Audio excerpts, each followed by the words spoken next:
June 2 is suing ex-client Pat Meyer for unpaid babysitting fees and defamation of character. Pat claims June is running an unsafe daycare. All rise. Yes, this is case number 100 on the calendar in the matter of Chu versus Meyer. Parties have been sworn in, Judge. You may be seated. Have a seat. Ms. Chu, you provided daycare for Miss Meyer's baby, child, toddler? Yes, 4 years old at the time. And it is your claim that she owes you some money. She owes you some money for daycare that you actually provided. Right. And then punitive damages because you claim that she defamed you. When, after you sued her for the money that she owed you in small claims court, she called the state and reported that your daycare facility was substandard. Yes, ma'am. That's what the case is about. And Miss Meyer says she had every right to call the state with regard to the unsanitary and unsafe conditions in your house, because that's why she removed her child from your daycare facility, and she doesn't owe you anything. Yes. When did you bring your 4-year-old to Miss Chu to babysit? January 17th. Of 2005, yes, ma'am. And how did you find her? A co-worker of mine had her child in her care. And she was satisfied? Well, she worked late hours and she didn't have no other choice, ma'am. Well, you wouldn't have put your child in a daycare facility unless you said to this co-worker of yours, are you satisfied? Quite honestly, I was desperate to find a daycare. I just started at my job in the beginning of December, and I needed to have daycare. Since I just started, I was not financially free to pay $450 up front for other daycares.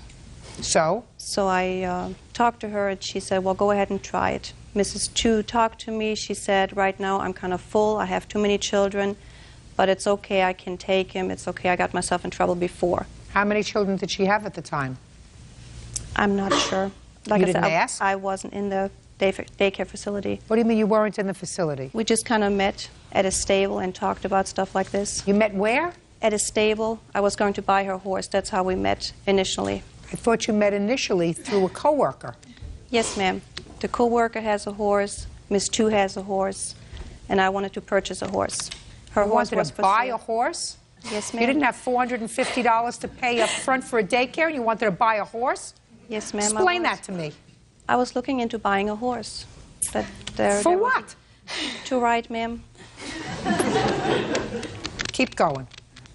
Like I said, I went to look for a daycare. Now, Fred, last time you spoke to me, you were looking for a horse. Yes, ma'am. And you met her at a stable. And you hadn't been to the daycare facility yet. Stop No, playing around with your hair.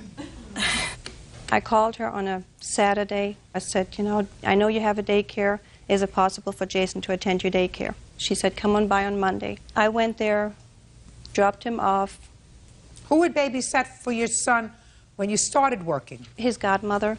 Well, what happened to her babysitting? She had another job coming up that she was working, and she said she can't do it no more. So you found her and you dropped him off without ever having seen the inside of the facility? Yes, ma'am. You have a husband?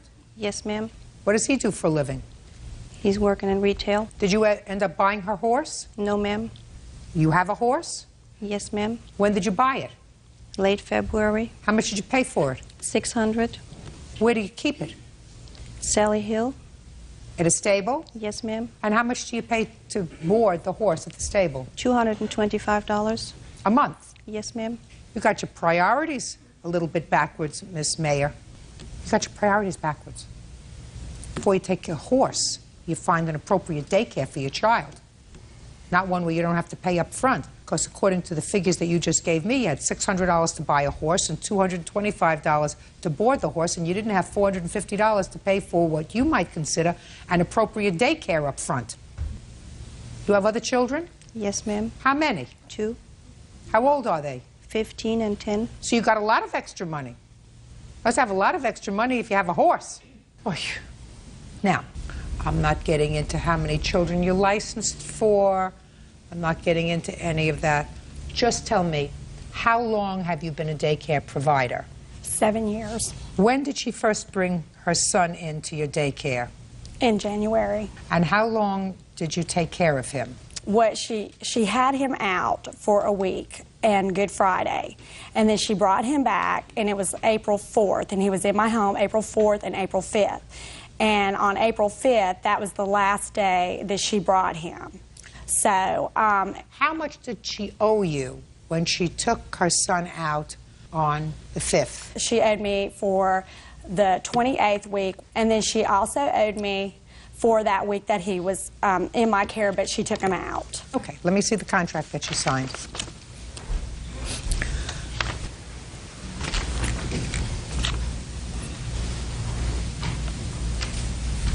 And it's $85 a week. Yes, ma'am. So she owes you, according to you, for 2 weeks. She owes me for 2 weeks and then a 2 weeks notice, which is also in the contract because she quit without any kind of notice to me. She sent me a letter on 4/6 by certified mail saying, thank you for your services. Basically, I don't need you anymore. Can I see the letter she Sure. sent? And then I returned with another letter to her explaining what I was expecting of her at that time. And in all honesty, Judge, I wasn't going to do another thing with her because when you're a daycare, you are... Right. I got it. But then she went and filed a complaint. Right. And I've been in business a long time, and I am inspected by the state and the health department 6 months every year, and they have never had a problem with my home. Judge Judy continues in a moment. She was with me 5 months, or 4 months after that. No, she wasn't. Well... Listen to me. Okay. Don't be a fast talker. I don't like fast talkers. And later today, How old are you, Mr. Ingley? I'll be 48 in 2 weeks. And how old are you, Miss Murray? I'm 25. Okay. Me. You got to find friends your own age. real cases, real people. Judge Judy. Child care provider June 2 says ex-client Pat Meyer owes for daycare fees and defamation of character as a result of filing false charges with the state. Pat claims June's parrot bit her son. Go ahead. Okay, the reason why we pulled Jason out of her care was because her macaw parrot bit Jason. He had the chance to walk across the dining room table, walk up his arm, and bite him because he wouldn't let go of his pretzel. I've got the pictures for it. Okay. And another child also bit him in the arm, and we just had enough. When was the parrot bite? 6 months prior. Just a second. Oh. When was the parrot bite? It happened in March. And what about the bite from the child? The bite happened on the 5th of April. That's where we pulled him out. Tell me about the bite. The bite from the child? Yes. Okay. Well, and let me just notate, the bite from the bird was not a bite, and he was not on my dining room table. I don't care where he was. Shouldn't have been around children. But Shouldn't have been around children. okay, well, I'll agree with that. Good. Okay. As far as the bite from the child... But that didn't precipitate her removing the child from your care. Right. She was with me 5 months, or 4 months after that. No, she wasn't. Well... Listen to me. Okay. Don't be a fast talker. I don't like fast talkers. Child started with you in January, February, and March. Mm-hmm. That's 3 months. Correct. So don't say it was 6 months before, because 6 months the child wasn't in your care. That's true, but... Okay. But she still brought the child back after the incident with the bird, but did not want to return with the child almost immediately after the bite. Yes, ma'am. Okay. I'll explain that, too. Go ahead. Okay. JJ was in my home, and that is why I brought my daughter today, because she's a witness to his behavior. And I have a little boy who is hearing impaired. And when the little boy came into the house that day, JJ immediately knocked him down. I mean, just pushed him down for no reason. I have basically 2 rooms, and each go into each other. And the next thing I know, the little boy who is hearing impaired comes running out of that room again because JJ pushed him down again. She didn't also tell you the story that her child punched that little boy in the face. That day, on the 4th, Yes, 5th. on the 5th, the little boy retaliated by biting him. Yes, ma'am. That's exactly what happened. Where were you? I was standing right there. And next thing I know, her son punches, and he grabs his arm and bites him that quick. I mean, it happens so very quick. Okay, fine. Now, mother, she's upset. Child was bitten by another child. Pulls the child out. Fine. You called the authorities? You called the authorities? Yes, ma'am. When? I don't remember. I really don't. Maybe 2 weeks afterwards. Why?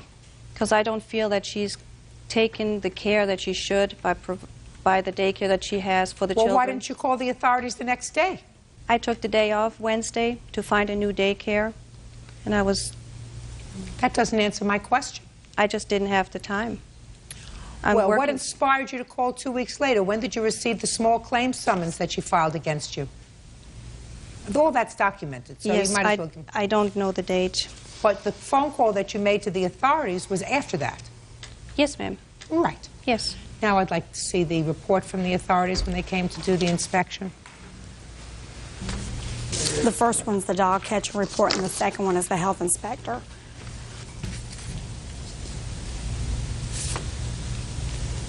Who's taking care of your son now? He's at home with his siblings and Mrs. Oliver again. What did you do between the 6th of April and the 27th of May? Oh, I'm sorry. He was in Koala Daycare. How much did they charge you? $95 a week. And if you were unhappy with this Tuesday care, you could have put him in for an extra $10 a week to this other daycare.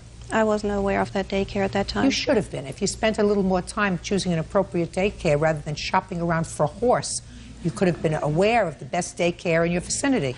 I have, very little patience for somebody who spends any extra time on anything else when they have 3 children looking for quality daycare, which should be your first priority. First, not third, not second. At that time, I was thinking I was doing the best I could by giving him You don't home tell me daycare. the best you could. The best you could is, you just told me that everybody else wanted up front $450, and she didn't, so you chose her. And yet at the same time, you were looking for a horse, and you bought a horse for $600. Yes, ma'am. Same month. No, ma'am, it was the end of February. A month later. Yes, ma'am. She owes you $340 for the daycare. Yes, ma'am. She also owes you $300 because I believe she filed this in retaliation and nothing more for your filing a small claim summons against her. Judgment for the plaintiff in the amount of $600. That's all. Parties are excused. You may step out. When I turned around to put his jacket on, I noticed the injury on his neck, and I asked her what happened. And next thing, she pulls out this huge bird that's almost taller than my child. My parrot is not as big as her child. And not only that, I've had kids that I've had since they were 5 months old and still have, and they're 4 years old. Obviously, I made a mistake, and I will never do that again. Truth does tell. She'd rather spend money on her horse than her child. And now the next case. All parties in the matter of English versus Murray. Step forward, please. Bartender Dana English is suing his former friend, 25-year-old bartender Lara Murray, for a series of unpaid loans. Dana claims Lara used him. Mr. English, you claim a series of loans to the defendant who was a friend of yours. Yes. Ms. Murray says that you were a kind friend. You gave her money. That's exactly what you did. You gave her money, and everything that you gave her were gifts. There was never any intention for her to repay those gifts, and it only became a problem when she rebuffed your romantic intentions. No. Okay. How old are you, Mr. English? I'll be 48 in 2 weeks. And how old are you, Miss Murray? I'm 25. Okay. You got to find friends your own age, Mr. English. Then this sort of thing doesn't happen. According to what I read in your complaint, you hired Miss Murray to work as a hostess in a restaurant that you manage. She was hired at the restaurant I worked at, yes. When? October Of what year? 2003. When was the first loan you made her? The insurance payment of October of 04. How much? $120. And what was the arrangement, according to you, for repayment of that loan? Lara said she would repay me the money because she didn't have it. She wasn't working that much. So she said eventually she'll pay Yes. you back. When was the next loan? It was for December, also a car insurance payment of $120. December of 2004? Yes. Between October and December, had she paid you any money back of the first loan? No. When was the next loan? The next loan was a car company called about the loan for her car. They didn't say it was her car. It was a $300 payment that I made, put the account number on it, and it was for her car, not mine. When I told Lara about this, she said she would repay me the $300. Just a minute. So you made a car payment and they put it in the wrong account? Yes. Oh. It had her account number on it, not mine, on the check. How did you have her account number? Because I said the loan company called me and told me she was behind on her Why behind would on they a car call you? payment. Because I had co-signed the loan. Oh, just when did you co-sign the loan, sir? That would be in September of 2004. That was the second car I co-signed for her. When was the first car that you co-signed for her? May of 2003. May I say something? Not yet. Okay. What other monies did you loan to her? Lara came to live with me towards the end of January, and she needed clothes for work. We went out shopping, and I spent $118 on clothes for her to go to work. Between October of 2004, when you gave her the first loan, and January of 2005, when you loaned her money to buy clothes, when she came to live with you, had she paid you back any of the original $120? No, ma'am. You get where I'm going, Mr. English? I was a very good friend, and I got used. Fine. So what are you doing in court? Lara told me she'd pay me back. She just then said, I called her, she called me one night and said, sue me, so I sued her. Now I'll hear you. Well, I started working at the restaurant in October of 2002. So that's when I met him, and I've been friends with him ever since. I got my car in May of 2003, and I was short some money, and he said that if I needed it, that he could help me out. Anytime he'd buy me Christmas presents, birthday presents. He's not talking about Christmas or birthday presents, Miss Murray. Oh, I know. He's talking about cash. Yeah. Anytime I needed help, that I was saying that I needed help with my family, he was always there. He was always calling me, coming over, helping take my aunt to the grocery store. He doesn't have any other friends. I have a lot of friends, and when I started hanging out with my other friends more and not hanging out with him, his feelings got hurt, and then that's when he would start saying, well, I want this back, or I want to hang out with you at least one day a week. Then it started getting weird, and I started pulling back because I looked to him like a father figure. He's like a father figure. Why did you move into his house in January? I only stayed, I was fighting with my family. I didn't move in. I was only there a couple of days. She was there How for long? approximately 4 to 5 weeks. No, I don't think Off and that's on, true. yes. Off and on. But she was there. Not straight. No. She went out and would stay away for days at a time and then come back. Right. Mr. English, you play around with a baby. This is you get babyish behavior. Well, when she said she's going to repay me, I expected her to be repaid.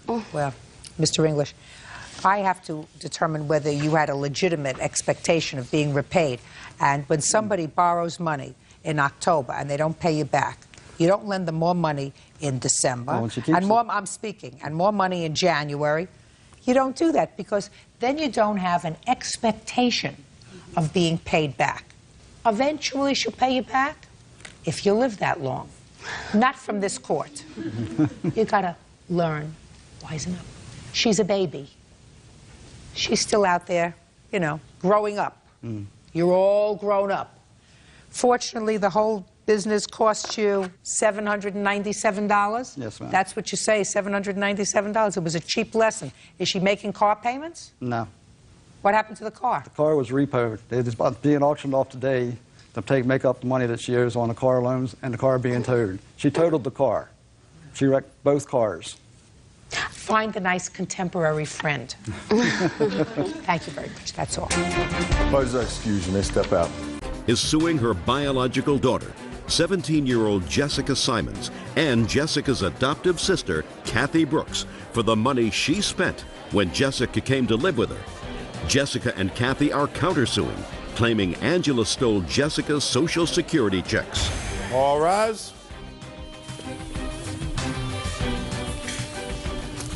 Yes, this is case number 449 on the calendar in the matter of Nemechek versus Brooks Simons. Parties have been sworn in. You may be seated.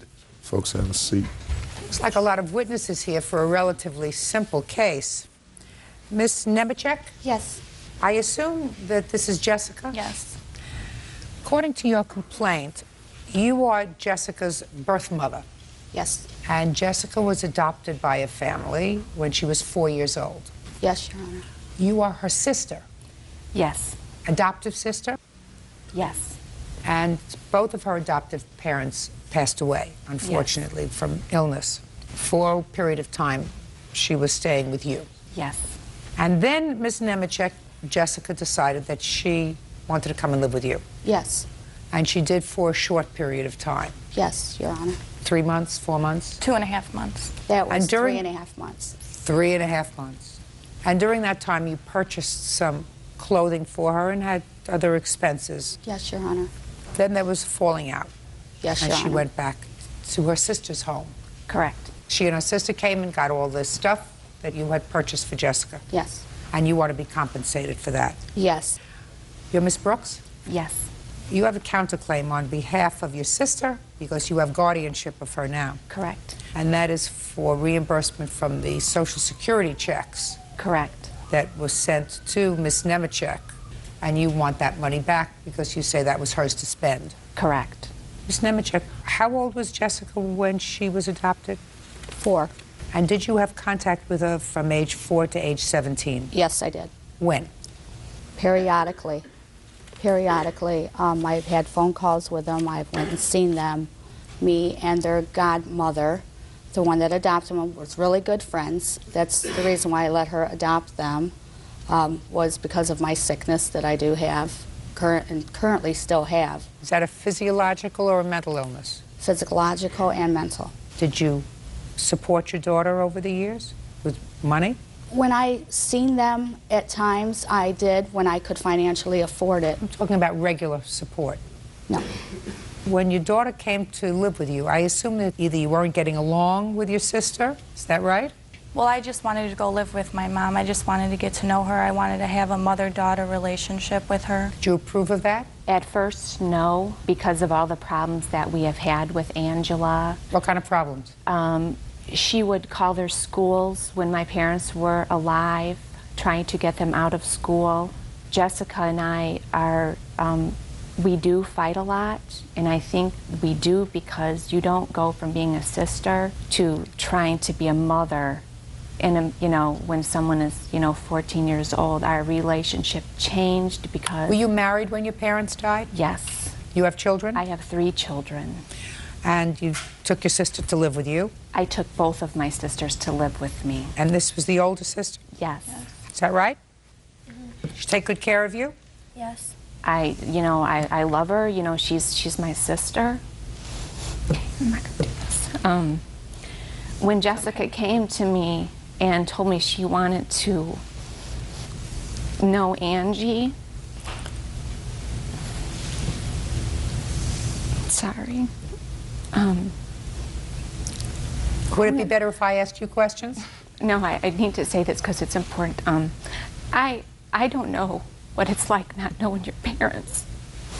So who was I to tell Jessica that she couldn't get to know her biological mother? Unfortunately, Angela, in the whole time since my parents have had Venus and Jessica and their older brother David, my parents adopted 3 of her children so they could stay together.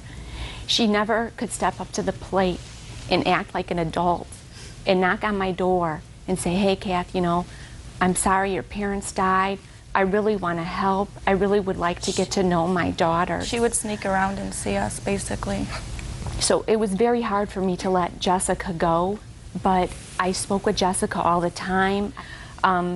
She gets a death benefit from my parents. That's what she has left of my parents. And what did you do with your death benefit, Jessica? I signed the money over to my mother so she can put it in her bank.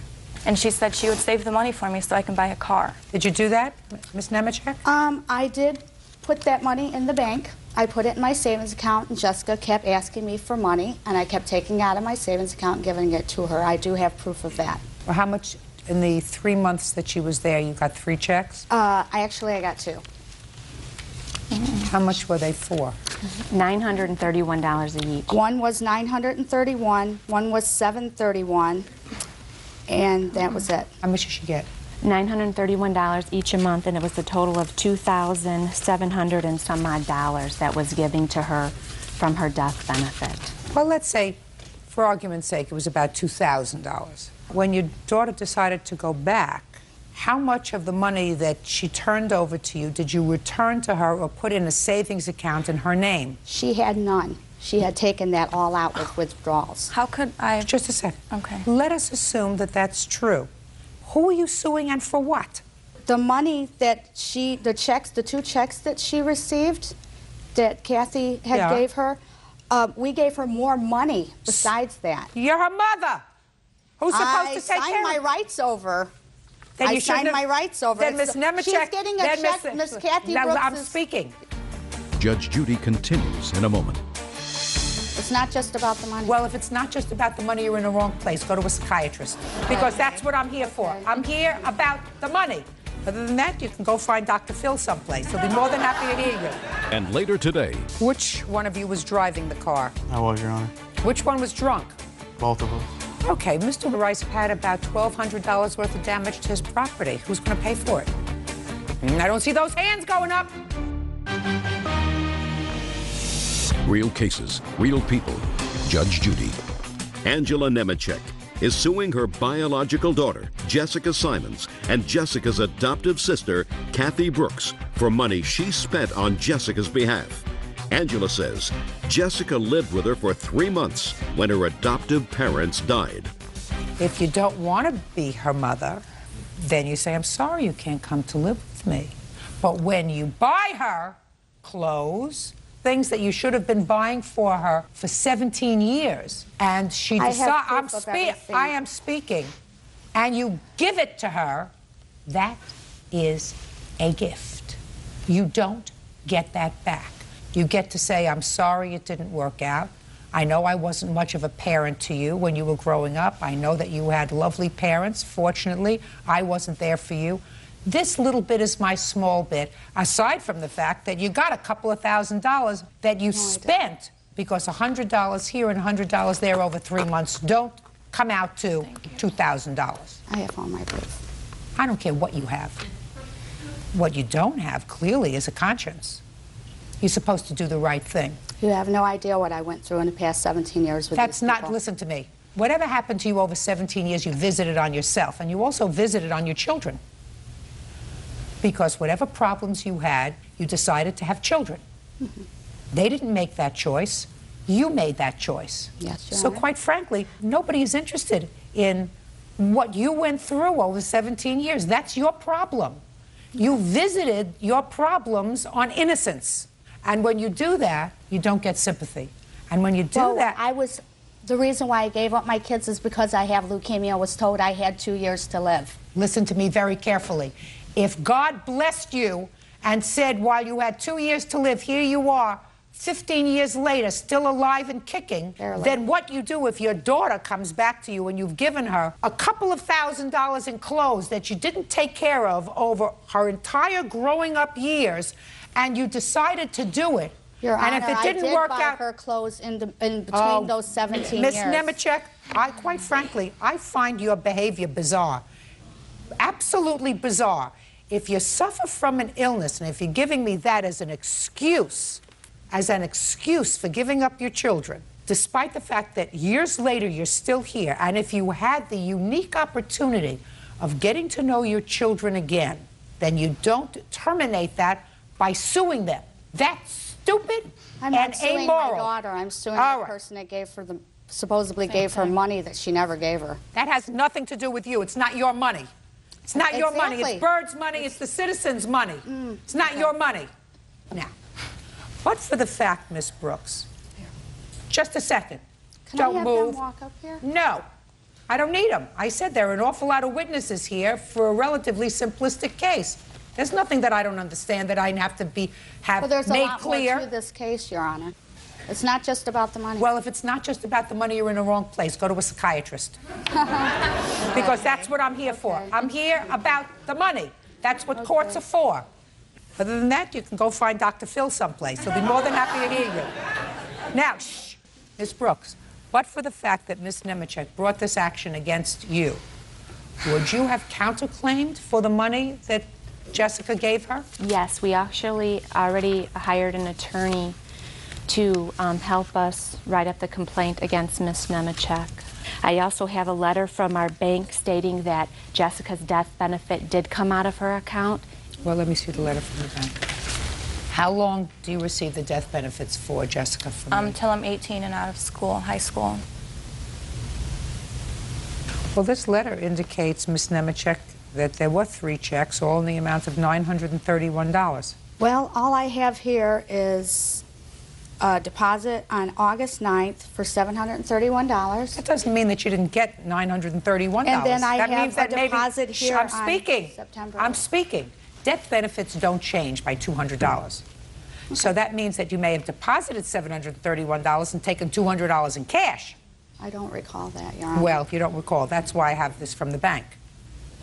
So 931 times 3 is $2,793. What'd you do with it?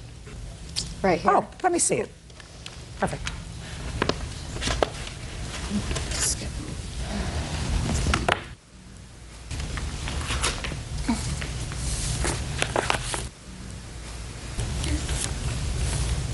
What's Sprint? That's a cell phone bill. $122? Yes. Get it. I don't know what this is. This is nothing. White Fox Den, $28. What's that for? That's food. Food? Food. Oh my God. Walgreens. Sunglasses. 3 pairs of sunglasses. Shampoo. What's that for? It's for Jessica. Miss Nemechek, I think you're a bad lady. Real cases, real people. Judge Judy. Angela Nemechek is suing her biological daughter, Jessica Simons, and Jessica's adoptive sister, Kathy Brooks, for money she spent on Jessica's behalf. Angela says Jessica lived with her for 3 months when her adoptive parents died. I think you're a bad lady. And I believe your daughter when she said you were going to take these checks and put them in an account for her, and the purpose of that account was that when she got to be old enough, she was going to be able to buy a car for herself. I believe you told her that, and I believe that you then went through your trash can and picked out receipts that you decided for your home, for you and your husband and whoever else lives there, that the government was going to be responsible for. If you supported your daughter yourself for 3 months and you've given her no other support her whole life, you ought to thank God that somebody took care of her for the 14 years that you didn't. Judgment for the defendant on the counterclaim in the amount of $2,793. Your claim is dismissed. That's all. Parties are excused. You may step out. I wouldn't let her have custody over me, and that's just a way of revenge for her, I guess. Suing her own daughter. I have one daughter here. She's the one I'll help because I know she never screws me like the other one did. She was just doing everything behind everybody's back. My son Scott, she came to his school and asked him to go and do drugs with her. I'll see her in the next court on that one. She does need professional help. Definitely, she does. Maybe later on in life, if I'm not dead, then she can come around. But then again, my husband don't want her ever around. I think it's ridiculous. I have nothing to do with her anymore. And now the next case. All parties in the matter of Rice versus Welkowitz. Winnie, step forward. Restaurant owner David Rice is suing 18-year-old James Welkowitz and his former friend, 18-year-old James Winnie, for damaging his restaurant's sign when they were driving drunk. Welkowitz, raise your hand. Winnie, raise your hand. Which one of you was driving the car? I was, Your Honor. Which one was the passenger in the car? I was, Your Honor. Which one was drunk? Both of us. Raise your hand. Mr. Rice, you are the owner of a Wendy's. Yes, I am. These two idiots came through your drive-thru. Yes, ma'am. Mr. Wilkowitz driving the car? I believe so, yes. And Mr. Winnie, passenger in the car. Yes. One of them wanted free food. Yes, ma'am. Raise your hand if you wanted free food. Raise your hand! And when they were told they couldn't get free food, they drove off. Sped off, yes, Your Honor. And damaged some of your property. Hit a light pole and ran over a sign. Yes, ma'am. And you want them to pay for the damage? Yes, ma'am. Can I see the damage, please? Yes. I have pictures also, Your Honor. I'd like to see the pictures. I'd like to see the estimates. Very good, thank you. Thank you. There you go, Bert, thank you. And I have police reports also. We'll see. Date of the incident, please. October 21st, 2004. October 21st. That's my birthday. Happy birthday. My brother's birthday also. Now, you gentlemen were not celebrating my birthday, were you? No. What were you celebrating on October 21st? We were celebrating. We were just having a night out, just drinking. And whose car were you driving, Mr. Wilkowitz? I was driving his car. And how did you get the keys to his car, Mr. Wilkowitz? He gave them to me. He asked me to drive because he was too drunk. He was swerving all over the road because we just got back from Taco Bell. How old are you? I'm 18. What do you do? I do construction. Did you graduate from high school? Yes, Your Honor. When? June 04. And you? I didn't graduate, Your Honor. How old are you? I graduate this year. How old are you? 18. Are you on a 5-year plan No, of high 8. school? No. A 6-year plan? I started school late. You think you're going to get smarter by being drunk? No, Your Honor. Okay, Mr. Rice has had about $1,200 worth of damage to his property. Who's going to pay for it? I don't see those hands going up. Hey, Your Honor, can I say something, though? That's wiping your nose, sir. I don't see the hands going up. Who's I just gonna wanted to pay? bring up that he did break my nose. We got out the car, I pulled over, he broke my nose, I had to go to the hospital. He broke your nose. That before or after you damaged Mr. After. Shh. Was that before or after you damaged Mr. Rice's property? After I damaged his property. Why would I care about that? I'm going to say it again. You were driving. Yes, Your Honor. It was your car. Yes, Your Honor. Raise your hand and tell me who's going to pay for Mr. Rice's damaged pole and sign. Ugh. Can I say something, Your Honor? The only reason why I hit the sign because he grabbed the wheel. Why would I grab the own wheel in my car? Why were you in the car with him when you were drunk? He took my keys from my friend's mom. Yes. That doesn't tell me how you got into the car, sir. Because he was about to take off with my car. Yes. Yeah. He's lying. No. Oh. I can't anymore. I can't anymore. I mean, it's Dumb and Dumber. I mean, they were the standard for the script. You read my mind. Mr. Rice. Yes, ma'am.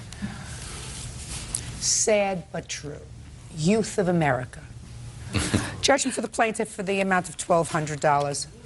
Bird. Just take him out. Okay. Parties are excused. You may step out. Thank you, Your Honor. I was the manager on the shift, and they came through drunk, rude. He only got 6 months probation and a night in jail. I got 93 days in jail and a year of probation. It would have never happened if he wouldn't took my keys. Judge Judy is always fair, and she's just like Dave Thomas at Wendy's. She does the right thing, and that's why I brought it to her attention, and I knew we would get satisfaction.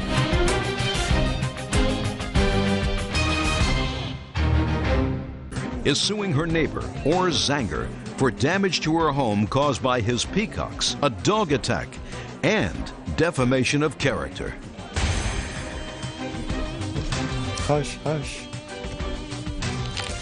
Your Honor, this is case number 118 on the calendar in the matter of Sear versus Zanger. Parties have been sworn in, Judge. You may be seated. Folks, have a seat. Miss Sear, you and Mr. Zanger are neighbors. Yes, we are. But I gather the properties are spread out. They're very far apart. How many acres do you have? I have 6.5. And Mr. Zanger, how many acres do you have property? Just short of 6.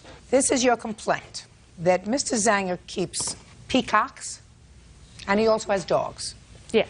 You claim that his peacocks got out of his property and came onto your property and ate your screens. That his dogs attacked your dogs. You have vet bills that you want him to pay for. And that when you complained, he sent out a letter to neighbors that really vilified you and caused you a substantial amount of hardship, and you want to be compensated for that as well. Mr. Zanger says the screens, really no big deal. That his dogs are territorial, and as far as the letter is concerned, he never meant the letter to cause you any embarrassment or stress. He was really trying to be neighborly. That's your defense. Exactly. How long have you been neighbors? It'll be 3 years in July. Do you have pictures of your peacocks, Mr. Zanger? I do. May I see them, please? They're so pretty. How long have you had these birds? About 4 years, I would say.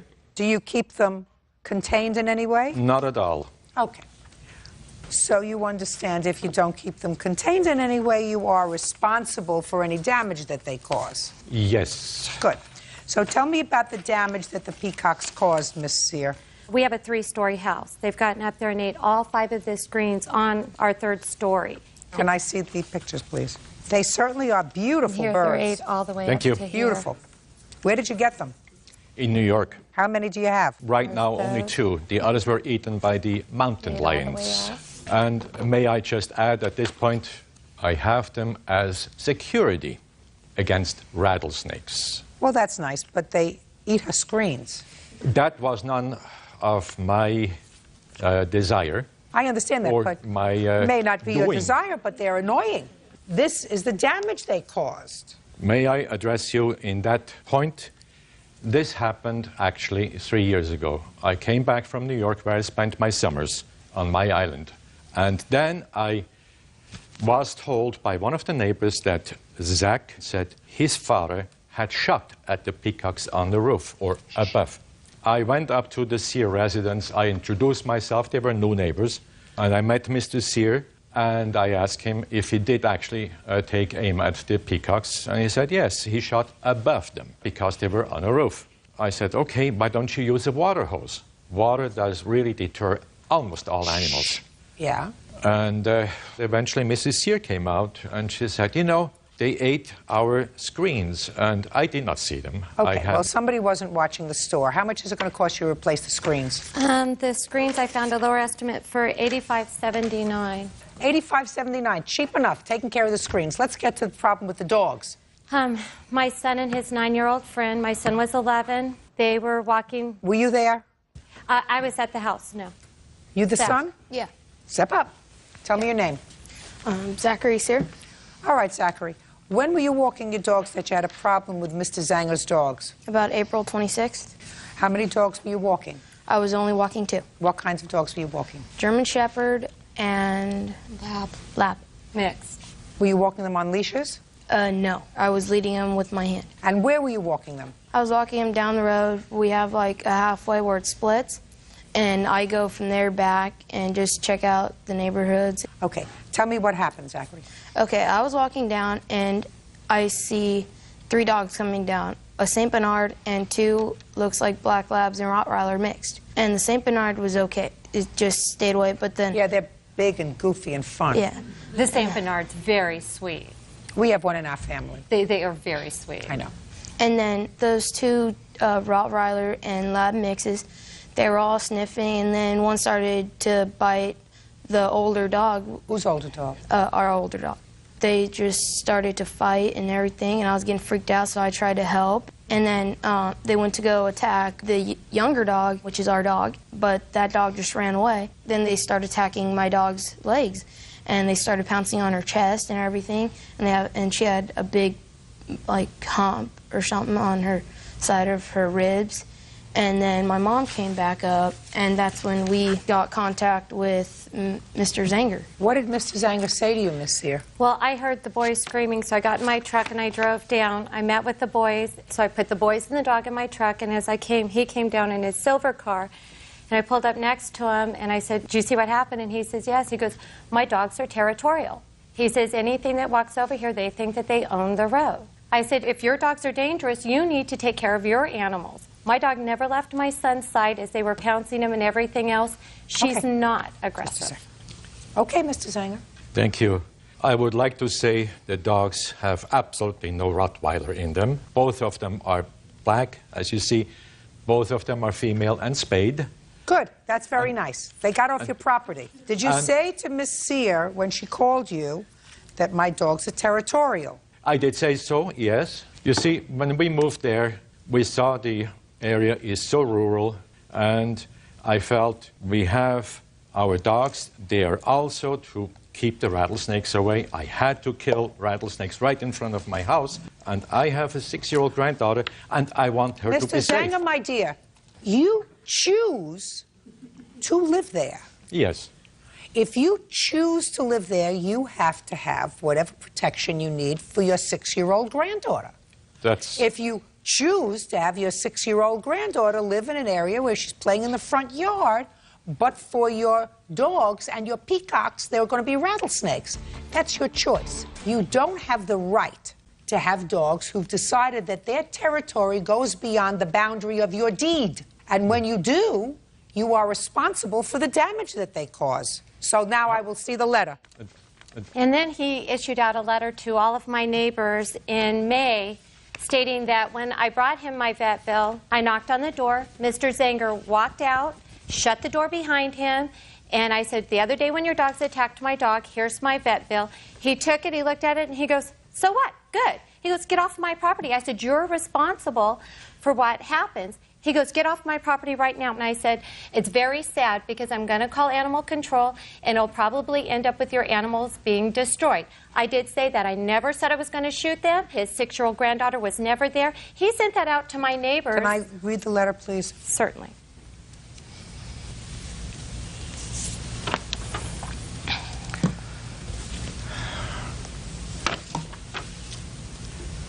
Are you employed, sir? No, I'm retired. You got a lot of time on your hands. And anybody receiving this letter, Miss Sear, would understand that this is the musing of somebody who has a lot of time on their hands.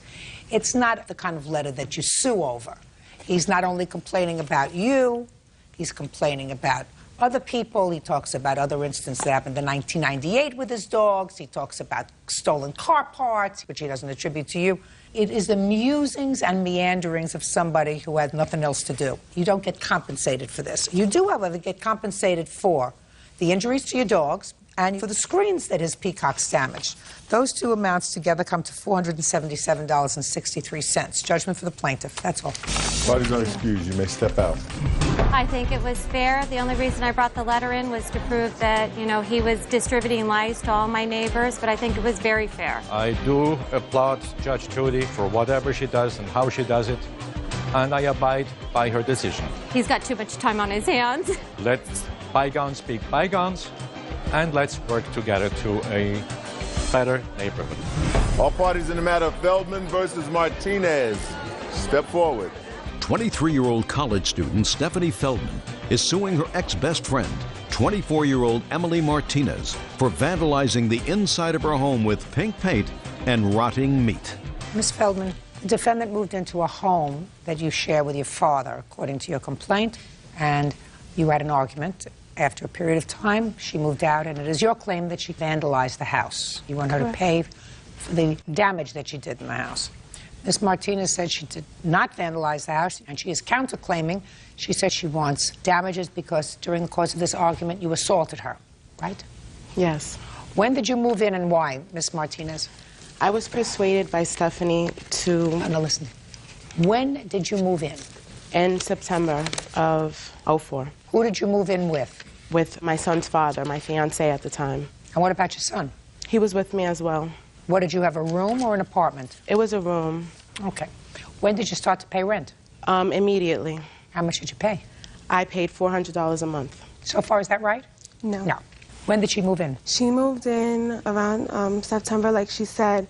But actually, the first month that she moved in with Hugo, I didn't charge her. Because I'm the godmother of her son, I said, I'll do you the favor and you don't have to pay for the first month. And she gets public assistance. And I have a letter here that I was getting $141.50 twice a month for Emily staying there. Were you getting welfare in September of 2004? No. When I moved in with her, I moved in with my fiancé. We separated, and that's when I was out of work and I applied for public assistance. Were they paying the rent? Not initially. Initially, when did they start paying the rent? Around November. All right, good. So they paid the rent, $283. I paid the difference. Show me proof. I don't have proof because we were best Did she pay any friends. additional rent? She says you didn't give her additional money and that all she got for the room was $283 that she got from public assistance. Yes. Okay, keep going. What was the argument about and when did it occur? Okay, it all started when she was no longer with Hugo. Hugo decided that he was going to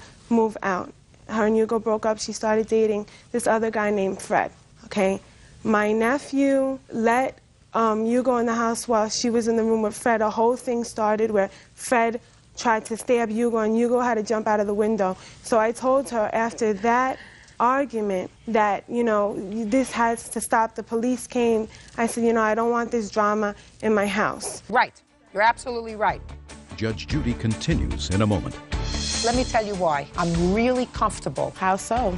If you're quiet, I'm going to explain it to you. And I want you to understand there's only one attitude in this room. Real cases, real people. Judge Judy. Stephanie Feldman says her ex-best friend, Emily Martinez, vandalized the inside of her home. Emily is countersuing for an assault and the return of her security deposit. Okay, when did she finally move out? April 7th, that was the 30-day. The first argument was on March 7th. when I was speaking to my nephew about not shoveling, that's his responsibility to do. And she got into the argument. I said, Emily, please mind your business, and she wouldn't. So that's when I had asked her to leave. I said, if you're going to get into my family business... That's when she claims you slapped her. Did you slap her? No. She went to go hit me on the entrance door by her room, and I moved her hand out of the way out of self-defense. I'm going to see somebody hitting me and stand there. Okay. Were you injured? Yes. Well, tell me about the injury. Okay. She was in a violent rage. She is very violent. She has violent outbreaks towards her father. You shouldn't have moved in with her if she was violent. Well, I didn't realize that. You don't know these things till you move in with people. You never know someone till you live with them. Show me pictures of your injuries. I don't have any pictures. Do you have a police report about your injuries? No, I don't. All right. Could you get to the vandalism of the property, please? She moved out April 7th. Yes. I was at work because I'm a supervisor in the after school. My father and my nephew were home. Father? Yes. Could you step up, please? What is your last name, sir? Feldman. Mr. Feldman, were you home on or about the 7th of April when Miss Martinez came in to get the remainder of her things? Yes. Tell me what happened. She took her stuff and she left. And then what happened? My grandson and I left. And when we came back, the back room was destroyed. You have photographs? Yes. Yeah. Can I see it, please? And there's also photographs on the back as well. And that also has photographs of the meat that was planted in my apartment. What is this pink stuff that was spilled all over the place? That was the pink paint that she used. As you could see, it's the same color of the room.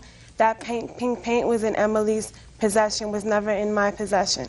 You also said that somebody put stuffed food around the house. Yes. That day, when I walked in, I noticed a foul odor in my bedroom. And I couldn't figure out what it was, but I had people over, so I wasn't going to start searching all over.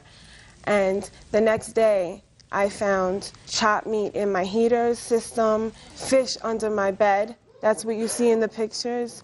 Chopped meat and pig's legs all over the house, behind my fridge, behind my bed wall. And anybody else have access to the house? Only the people that live with me, which is my dad, my nephew, and Millie, who is my godmother. Go ahead. Okay. She has an open house. She has a party house. First, let's go with the pink paint. Okay. I mean, that was planted after I left. This is all a retaliation because I called the police on her because she attacked me. And she told me I had to have my stuff out by a certain day. I removed it. Wait a second. Wait. She didn't attack you. You said she slapped you. She was attacking me. You said she slapped you, is what you said.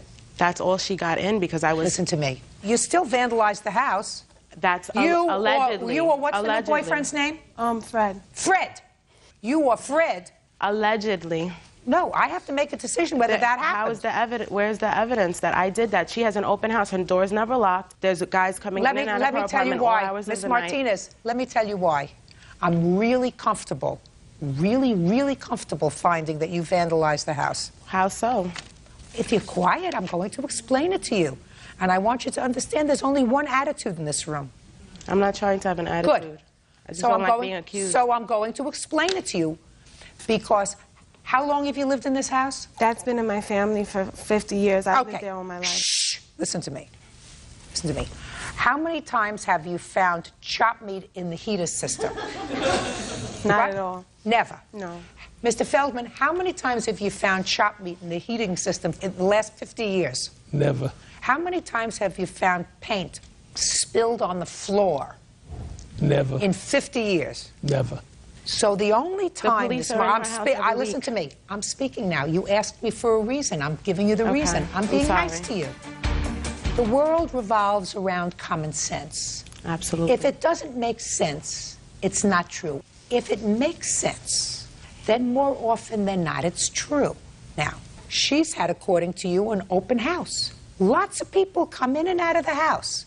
Mr. Feldman has lived there for 50 years. I'm sure he's had lots of people in and out of the house. It is too coincidental, and it belies credulity, which means it just doesn't make sense, that in the last 50 years, the only time that they've had trouble with vandalism in their house to this extent, in a room where you and Fred and Hugo had been living, and the only time she had meat found in the heating system is the day you moved out. This is a case of single white female. She wants to be me. The problem was Listen that to me, I had sweetheart. a boyfriend, and she Listen- wanted me to be hanging out with listen her to every me. day. I had to be by her She side doesn't want every to be day. you. Listen to me. She has a Listen serious to me. psychological problem, and this is a retaliation then against me. Then you should have a different place to live. I do. In any event, judgment for the plaintiff in the amount of $500, which is the cost of your cleanup, which is what you say. You should not have to clean up. I'm speaking. You won, so be quiet. You have a counterclaim for assault. I find that you weren't assaulted, so it's dismissed. Thank you very much. That's all. Parties are excused. You may step back. Are suing the father of their daughter's former friend, Mark Cooley, for the cost of a Hawaiian vacation. The Weavers say Mark has yet to pay for his daughter's share.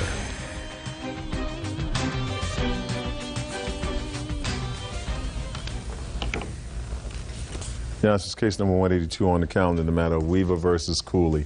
Parties have been sworn in, Judge. You may be seated. Young ladies, have seats, please. Oh, my goodness. Do you really want to be here? Yeah. You do? Yeah. You sure? Yeah. Okay. Mr. and Mrs. Weaver, this is your complaint. Your daughter and the defendant's daughter are friends, and you were taking a trip to Hawaii.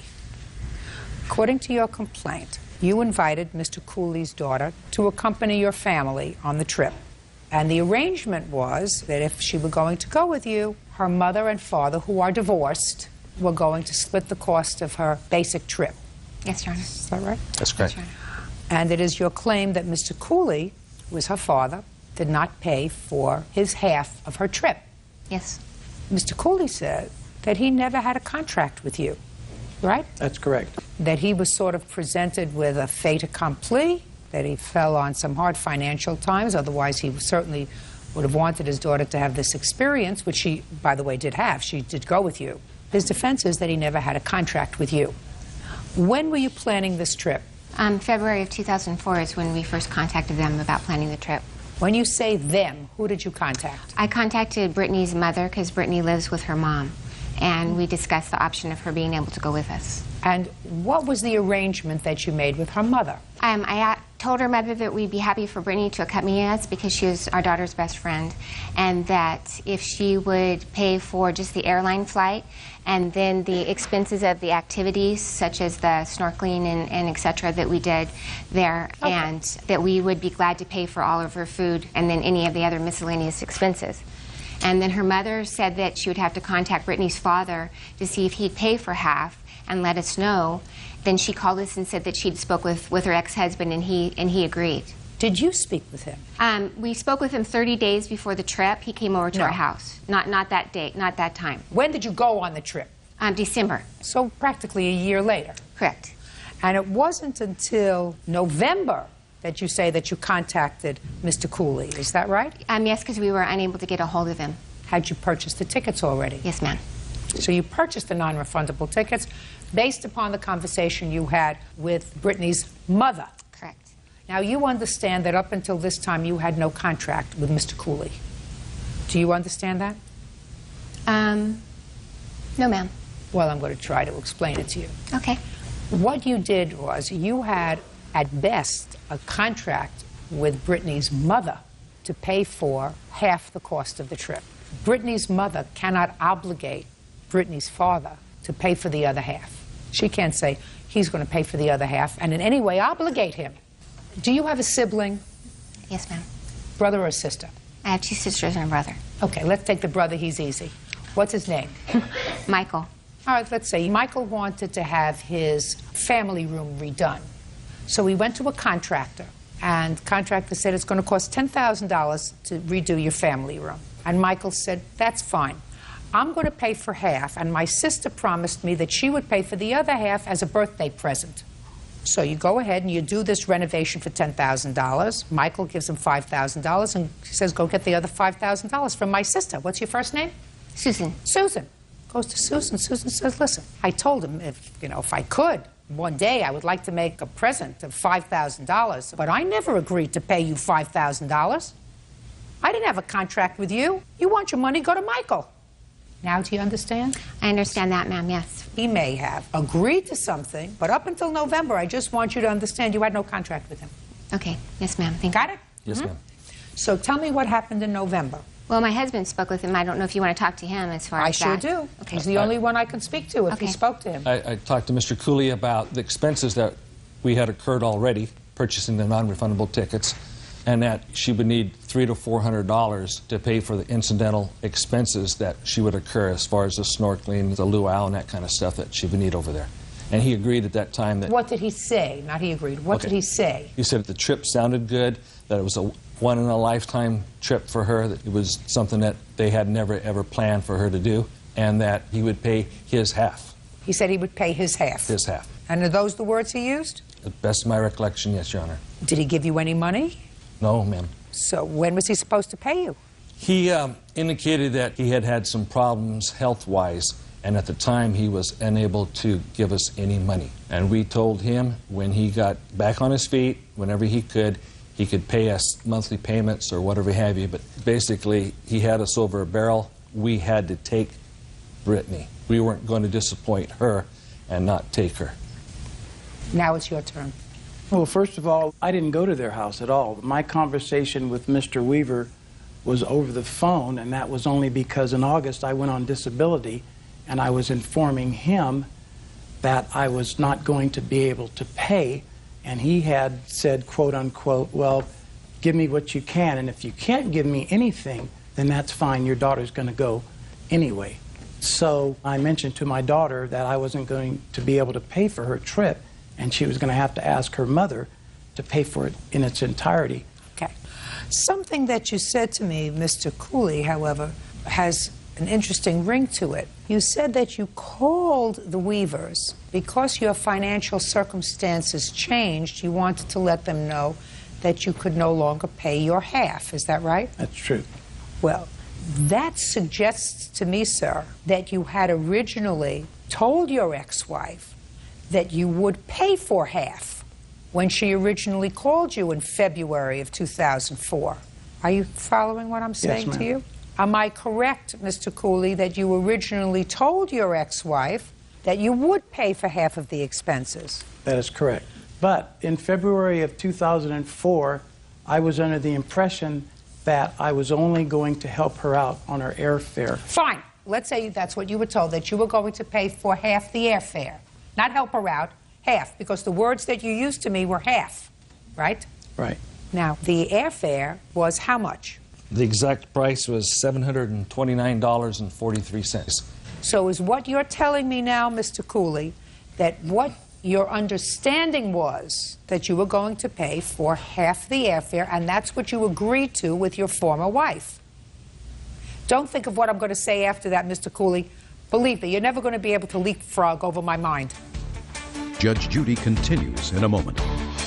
You're dealing with children. She could just as easily go to her father and say, listen, I want to go on this trip. It's $200 to go. It turns out that it's $2,000. What am I going to do, put her in jail? And later today, You claim that he made over $2,000 in sex calls, probably many of whom are guys talking and making out that they're women. real cases, real people. Judge Judy. Susan and Lloyd Weaver say the father of their daughter's former best friend, Mark Cooley, owes for a Hawaiian vacation. Now, is that what you agreed to with your former wife, to pay for half the airfare? Right. Well, to be honest with you, my correspondence with my wife, because we don't speak, has been through my daughter. Is that what you promised your daughter? Correct. And your daughter, I assume, conveyed that to her mother? Yeah. Brittany, what did you tell your mother? Well, I told my mom that I was going on the trip and how much it was. How much did you tell her it was? I told her that, as far as what I knew, it was $350 that she was supposed to pay. And you told your father the same thing? That he was supposed to pay $350 also. And he agreed to that? Yes. Good. Now you can sit down. Okay, Mr. Cooley, let us assume everything that you say is correct, that you were going to pay for half the airfare. Why didn't you pay him? Well, in August, I went on disability, and so my whole financial situation changed. You already said that to me. But at this point, they had non-refundable tickets, and one way or another, your daughter was going to go. Did you ever think, sir, of saying, I have to send the Weavers $50 a month because I agreed to do that? They took my daughter on a trip. I had a contract with them to pay him half, according to you, not according to them, but according to you, half the airfare for your daughter. When I gave them the $150, there was somewhat of an agreement that I could pay monthly. When did you give them $150? I gave them $150 upon them coming back from their trip. Give me the date. You have the date? It was January 6th, Your Honor. And you cashed that check? Yes, ma'am. Good. So that's January, February, March, April, May, June, July, 6 months later. And you haven't given them any money since? Well, in April, the tides had turned because they kind of sent me a threatening letter, or at least I thought it was threatening, informing me that we don't want any ill feelings toward you or your wife. This could affect our daughter and your daughter's friendship. They're absolutely right. It's a very good reason for you to send a check and say, I'm sorry, I told you that finances were really tight. I realize that this is my obligation. Here's $50. Here's $30. Here is something to demonstrate that I recognize that this is my obligation. You have a letter like that? No, I don't, Your Honor. Well, that's the wrong thing. You did the wrong thing, sir. Mr. and Mrs. Weaver, the only contract that I can ascribe to Mr. Cooley is for half of the airfare. And I say that because that's what his daughter says that she told her mother, and she told him. So, unfortunately, what? We sent Mr. Cooley 3 letters advising him that he still owed us money. He sent us a letter back. And in that letter, he said that it's not verbatim. Show me the letter. You got it, ma'am? If what you're saying to me is he acknowledges anything more than Yes, the Your Honor, airfare. The letter's several pages long, Your Honor. The first page shows that he agreed to pay half. Well, let but me it just see. says to pay half of Brittany's expenses. The letter. The whole letter. Uh-huh. And, Your Honor, if I may just say one more thing. Brittany's mom paid us the $550. I don't care what she she owed did. us, so she knew that half of it was $550, Listen if I to just me. might say that. You cannot ascribe anything to him that Brittany's mother knew. Okay, I won't say anything else Nothing. about that. If you want to have a contract with somebody, you have to talk to them face to face, or you have to speak to them personally over the phone, and then memorialize it in a written document that is signed. Then it's a contract that you have between 2 people. If you're dealing with children, she can just as easily go to her father and say, listen, I want to be able to go on this trip. It's $200 to go. Will you pay for $200? And he says, sure, I'll pay for $200. And it turns out that it's $2,000. You've already booked the ticket, so you're out $2,000. What am I going to do, put her in jail? Of course not. That's why you don't deal with children when you're making a contract with... Yes, ma'am. Okay, Mr. Cooley, listen to me. This is all wrong, sir. You say to them, I agreed to pay 1/2 of my daughter's expenses. And if I believe what you say it was based on me being employed. Well, that's not true. That's not true, sir. Your agreeing to pay for half of her airfare was not based upon your being employed, because you didn't have that conversation with your daughter.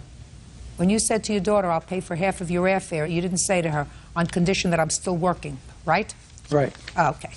I had no control over my going on disability, which cut my salary in 1/3. So what? What's that their problem? That's your problem, not theirs. What's the nature of your disability? Stress. And you came here? I can see from this rambling letter that you are stressed, Mr. Cooley, so I won't proceed any further.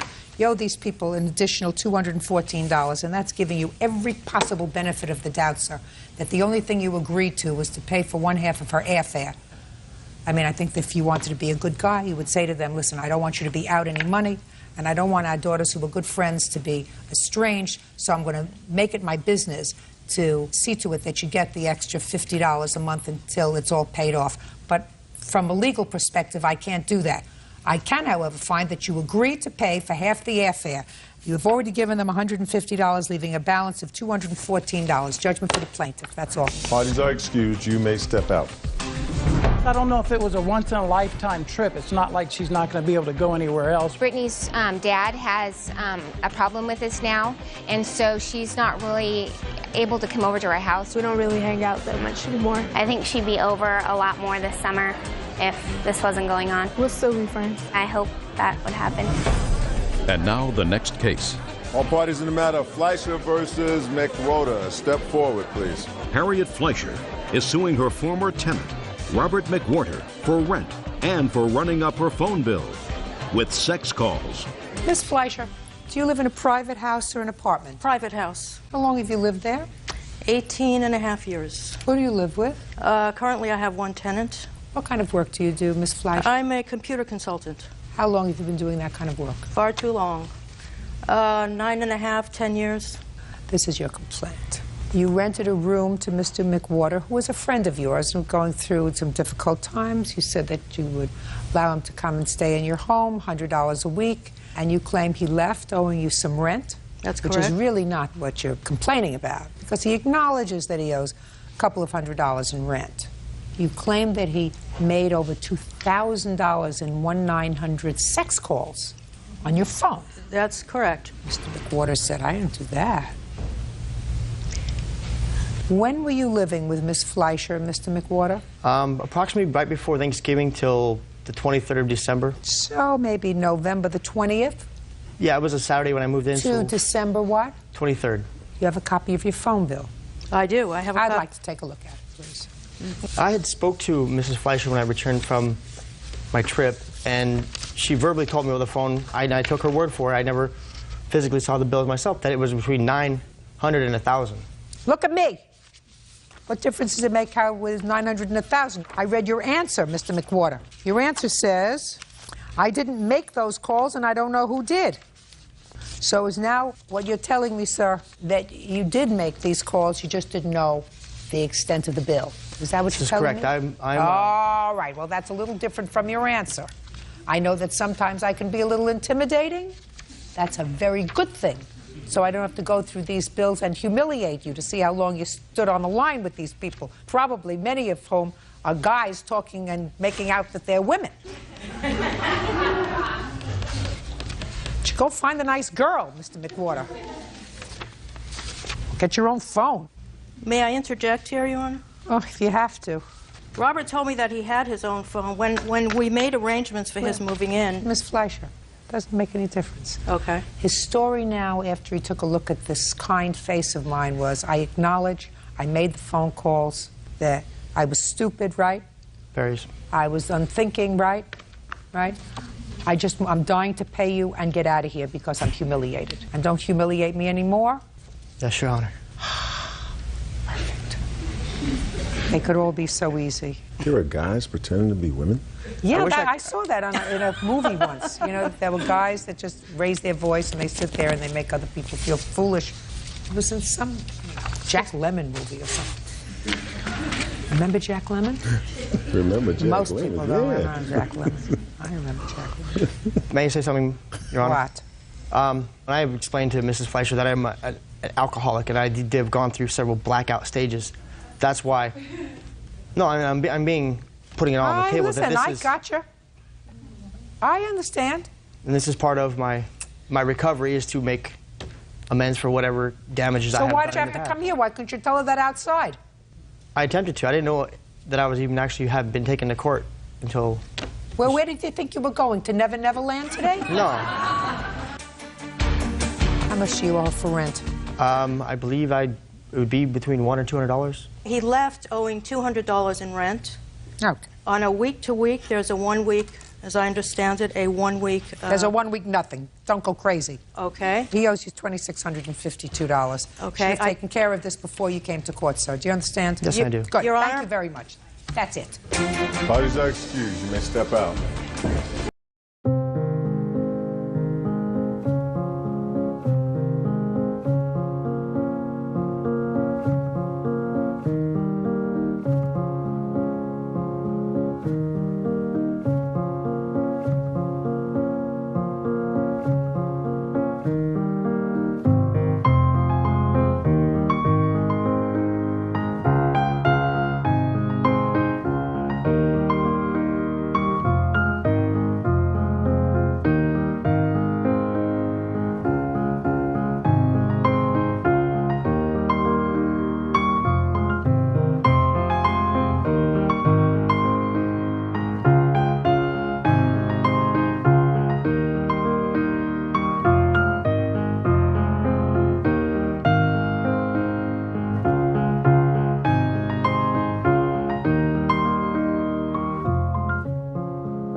is suing her ex-roommate, 19-year-old Holly Ward, for breaking a lease, stealing money, and for damaging the bumper of her car.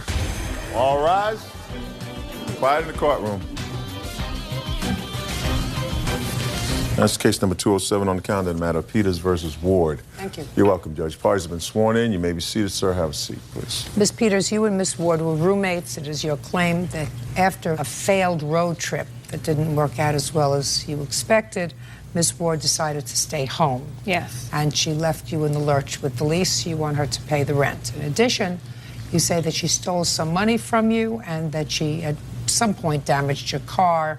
You want her to pay for that. Yes. Ms. Ward says she was pregnant, decided to stay home with her parents, I assume, that she denies taking any of your money, and she says that the damage to the car just didn't happen. She also says that your boyfriend moved in with you into the apartment and he wasn't paying his fair share of the rent. So, is this your boyfriend? Yes.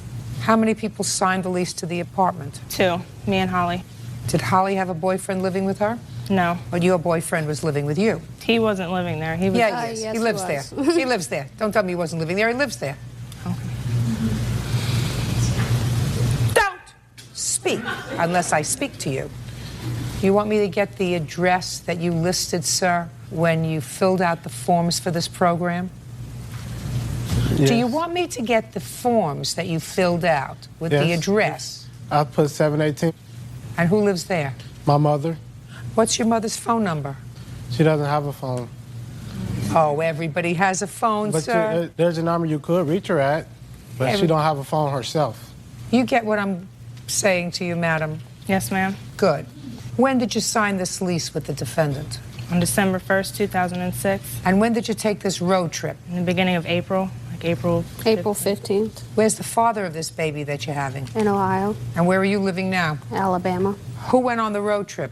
The 3 of us. Whose car did you use? Amanda's. You got stopped and you were all arrested for drug possession, is that right? Yes, ma'am. Yes. What happened with your case? I got 2 years probation. What about you? I just got charged as a misdemeanor and got fined. She got charged with all that because she was pregnant. I got charged doing with a drugs while misdemeanor she and got was a pregnant. We all 3 got, well, me and Amanda got charged with possession too. And what about you? I did 31 days because wouldn't nobody sign for me. No, he got 30 days because he had prior possessions. No, I got 30 days. Shh. That is untrue, Your Honor. Now, what is the rent? It's $500 a month. Stand up. Your last name? Lucky, L-E-C-K-E-Y. I'm not so sure. I heard that. Who do you work for? I work for Ford. What do you do for them? I clean cubicle offices. What kind of work do you do, Miss Peters? I'm a waitress. Fine. Mr. Lucky, Yes. you may have to kick in for some rent, sir. Do you understand? I wasn't standing there at the time. Well, now Yes, he was. now just a second. Just a second. Now you can stay there. Well, she shouldn't have signed Lucky. my lease. Mr. Lucky, when did you arrive from Ohio? We arrived Tuesday. 24th. You arrived Tuesday. Yesterday. Shh. Yes. And where are you staying? I'm staying at the Sheraton Hotel. And where are you staying, Miss Peters? At the Sheraton Hotel. In the same room? Yes. And when you go back to Ohio, you're going to go back and stay with your mother. Is that what you're telling me? And yes, I'm after giving you this case permission. You matter. could stay with Miss Peters. I didn't And now want you're to stay going to with pay. her because And now of you're this going to issue. pay the rent. Sit down. Who brought the marijuana into the car? All 3 of us did. That wasn't mine. No. All Holly 3 of did. us did. All 3 Holly of us did. did. We all 3 went to jail for the possession. It's not what I asked you. I said, who brought it into the car? Holly. Holly. Lucky. I didn't. Lucky sells marijuana. Oh, okay. That's his no, job. that's Prior not to 2 true. months before, he didn't have this job now. That's a lie. She Now, made that up. shh. Now, when is your baby due? I already had him. You already June had your baby. 29th, yes. And who's taking care of your baby now? My mother. Baby healthy? Mm-hmm. You weren't stupid enough to smoke marijuana while you were pregnant, Actually, I were was. you? Yeah. That's how she got 2 years. That's Plus drinking and a whole bunch of other stuff she I did didn't while she drink was with my pregnant. baby. My baby was perfectly Yes, you healthy, did. born 4 weeks early, didn't need anything. 6 pounds, 8 ounces. great. Okay. So now, Ms. Peters, Yes. Now you have your boyfriend living with you. How big is this apartment, by the way? It's a 2-bedroom apartment. Well, Your Honor, at first, when I first moved in with the Mandos in March of 2005, Lucky moved in June of 2005. We were all living in a 1-bedroom apartment. Then his cousin moved in, Lewis, with his baby mama, Shataya. We all 5 lived there. I still paid half the rent. Just they a didn't pay second. nothing. No. Just a second. No. How long? And his cousin got a job at our job. Just a second. How long did his cousin and his baby mama live there? They lived there from... What? From October till December when we got our 2-bedroom and they got their 1-bedroom apartment. What's your cousin's name? My cousin's name is Lewis, and he was not living there. Yes, he was, Your Honor. Listen, Okay, I am he'll very, move very from unhappy about this whole situation. All I can tell you, Ms. Peters, is now you can have your boyfriend full-time. Your boyfriend of 6 years full-time. He's going to live with you and he's going to pay the rent. You get nothing from her. Next. Now, let's talk about this stolen money. You say that she stole money from you. Yes. You No, know from this. her and her Shh, boyfriend. I don't want to hear you. Okay. I'm not happy with you either. Anyone who smokes dope while they're pregnant is an idiot. Judge Judy continues in a moment. When the wallet came up missing, she had to have been there. Otherwise, how could she get it? Not from Ohio to Alabama. No, she has it that was very months long ago. arms. And later today, Where do you think it's all his responsibility? Because he was told to put it back, and he didn't. Who told him to put it back? All of them. They did not tell him to put it back. What are you, nuts? real cases, real people. Judge Judy. Amanda Peters claims ex-roommate Holly Ward owes for breaking an apartment lease, stealing money from her wallet, and for damaging her car. Now, tell me about this alleged money. All right, I gave my boyfriend $300 to put up for me. I was going to put my car in the shop and have some work done to it. Well, I picked him up one night. He was going to come spend the night with me. The wallet came up missing that night while he was at the house. Yeah, I went to drop him off the next morning, and the wallet wasn't there. And he said it was Holly all along. I mean, I really didn't think it was at first, but I found the wallet in her room when I was cleaning it out after she left. Where's the wallet? It's right here. Let me see it. Can I? Shh. Okay. When for the first time did you tell Holly about the missing wallet? I didn't tell her. You didn't tell her? No, she was in Alabama when I found it. You didn't call her? No. No, I'm not saying when you found it. Listen to me. Miss Peters, when the wallet came up missing, she had to have been there. Otherwise, how could she get it? Not from Ohio to Alabama. No, she has it that was very months long ago. arms. Now, so when did you first discuss with her the fact that this wallet was missing? Oh, it was around the time when we moved into our two-bedroom apartment. So And around how long did you December- live in the two-bedroom apartment? I'm still there now. So from December until now. How long did she live there? Until April 15th. So the wallet came up missing in December. Yes. And you found it when? And when I came back, May 9th or 8th, I mean. Yeah, do me a favor. Return that to her. Tell me about the damaged car. She damaged my car, parallel parking it. When? In November. The first week of November. November of 06? Yes, ma'am. Show me the bill where you had it fixed. I haven't gotten it fixed yet. I haven't had the money. But I have an estimate from where we both took it in. She came with me when I got the estimate. Oh, well, tell me how it happened. Oh, she parallel. I didn't ask He you. was in the car. I wasn't in the car. She asked to borrow my car one day, and she brought it back with these scratches on the front bumper. Let he me was see in the the car. pictures of the front bumper.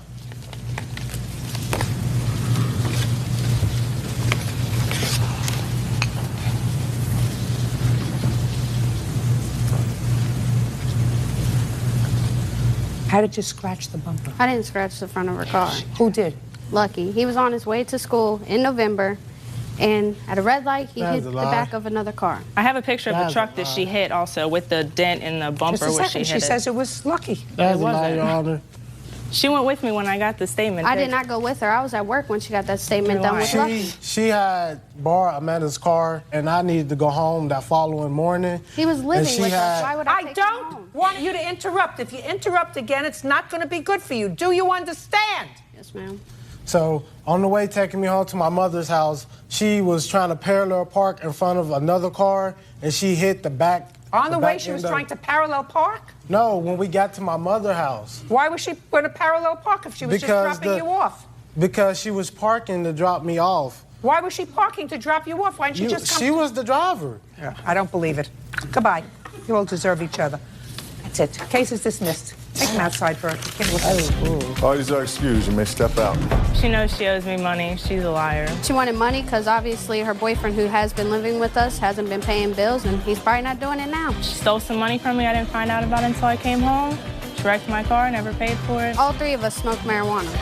He had drugs in our apartment all the time. He was selling them. I helped him sell them. She put it in the glove compartment, and they pulled us over.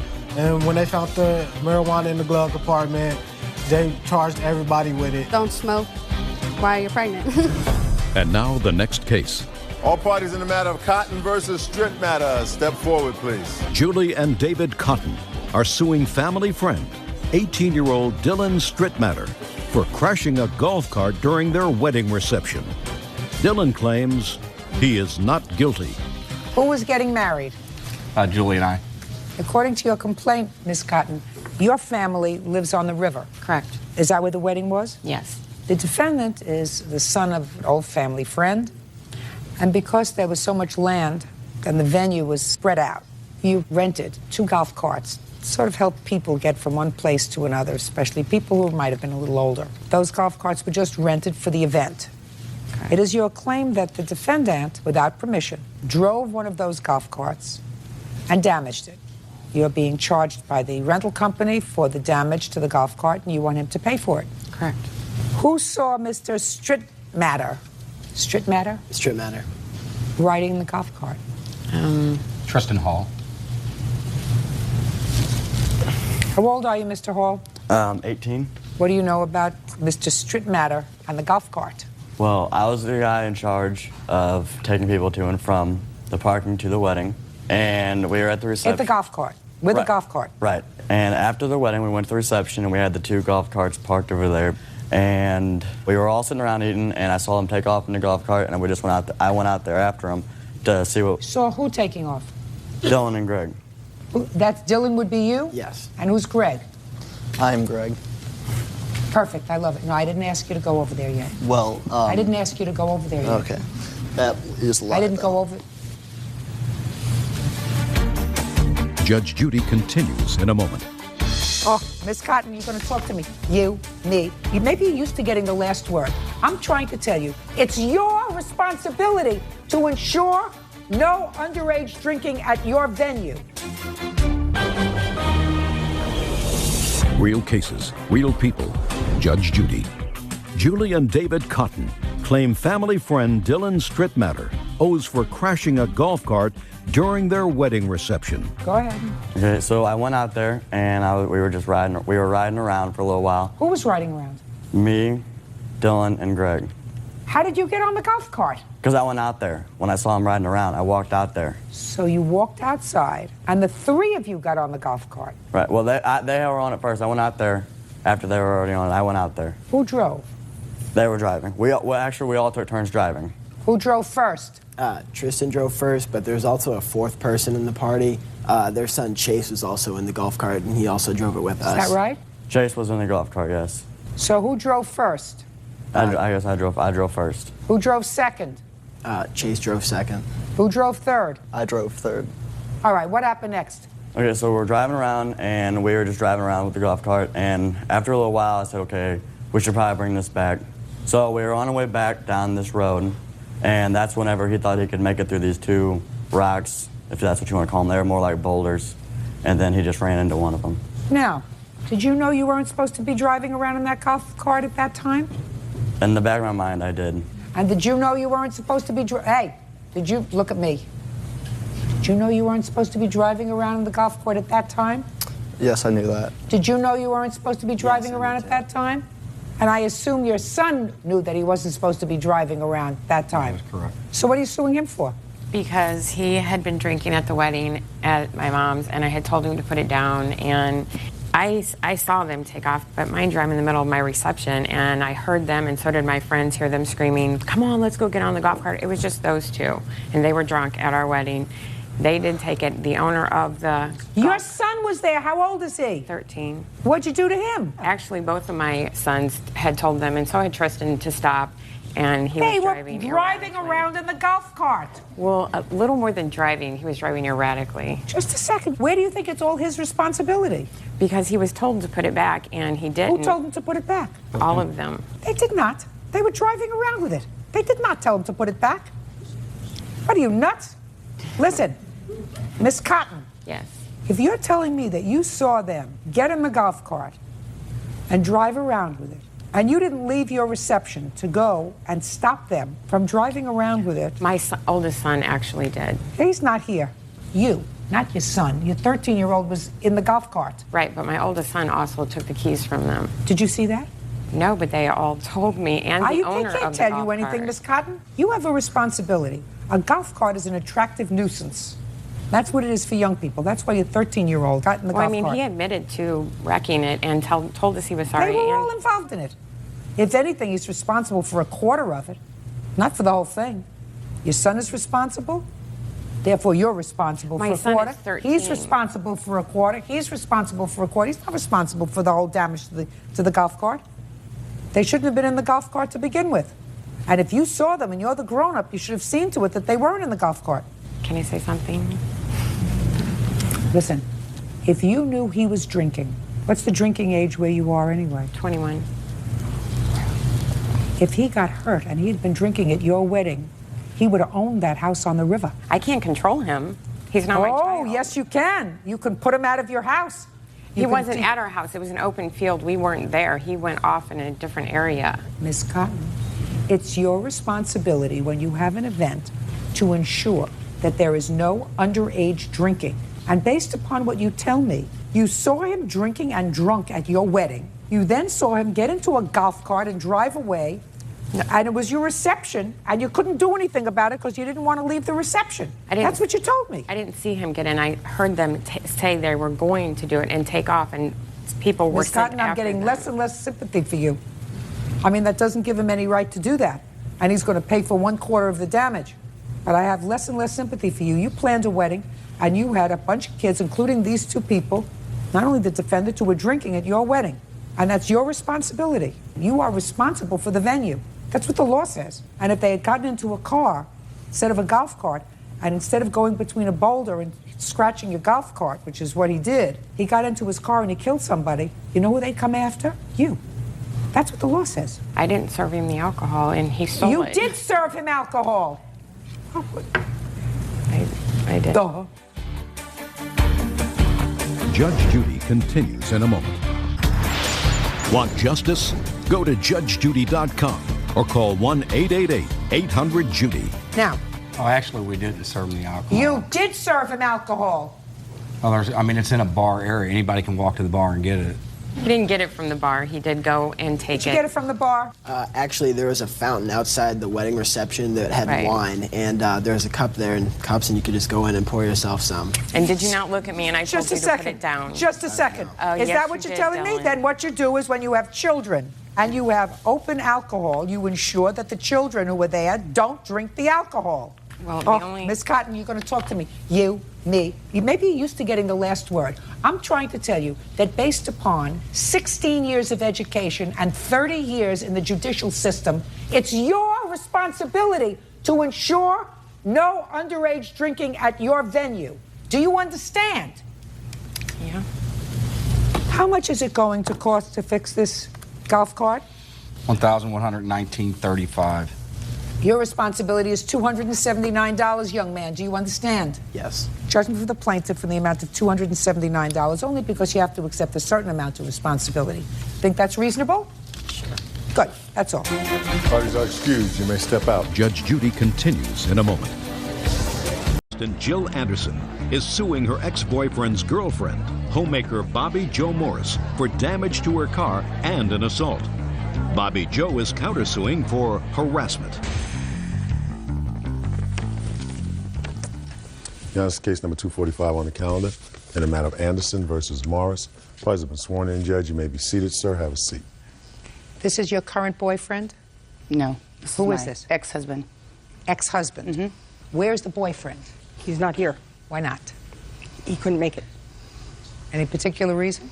No. Was he a witness to this event? To the event, no. Good. Miss Anderson, from what I read in your complaint, the only thing that you and Miss Morris have in common, the exception of mutual dislike for each other, is a boyfriend. Used to be yours, then it was hers, but you continue to see him.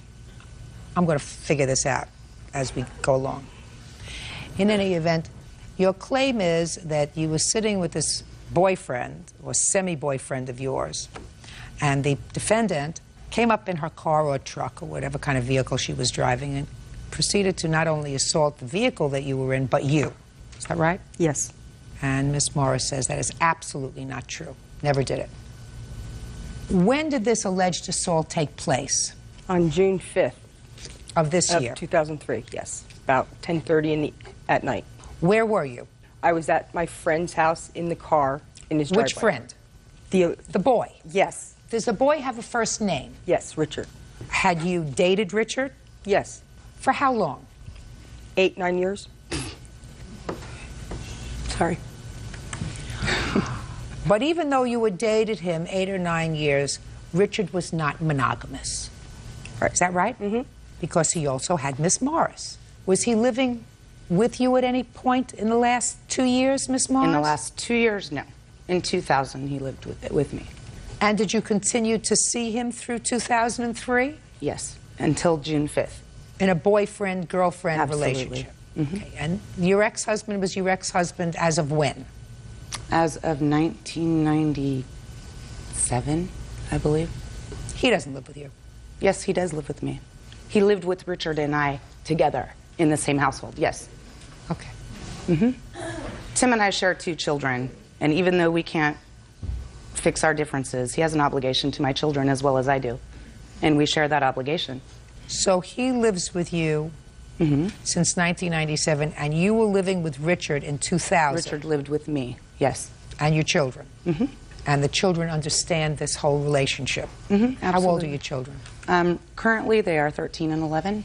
And they understand that their daddy lives home but doesn't stay in the same room as their mommy. Their mommy stays in a room with Richard. Right. Shh. It's a different world we live in. It's not Ozzie and Harriet. You know who Ozzie and Harriet are? Of course I know who Ozzie and Harriet. Thank you. Okay. So you were in the car on the 5th of June, 2003, 10:30 at night, talking to your friend Richard. Yes. Who you knew, according to your complaint, was still involved with Miss Morris. Yes. But he was still a friend of yours.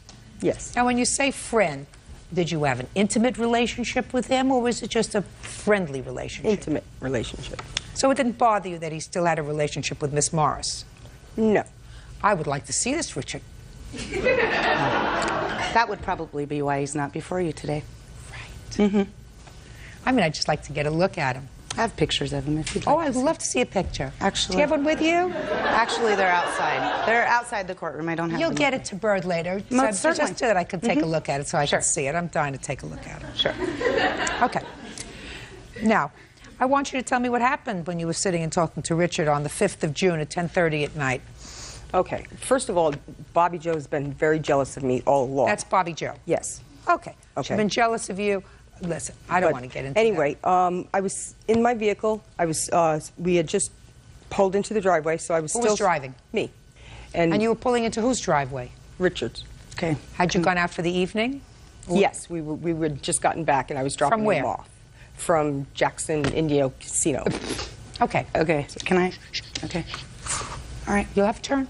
Thank you. Go ahead. Okay, so we were up there. We came home. I dropped him off, and we were sitting in the car talking. You know, he hadn't gotten out of the car just yet, and all of a sudden, I seen some lights coming from my rearview mirror, and it was the defendant and in her truck, and so she pulled up alongside the passenger side, and she got out of her truck, and the windows were down in our car because it was warm outside, and she stood outside the passenger door, and she was yelling at him and throwing out comments, and she told me she was going to burn my house down, and just upset.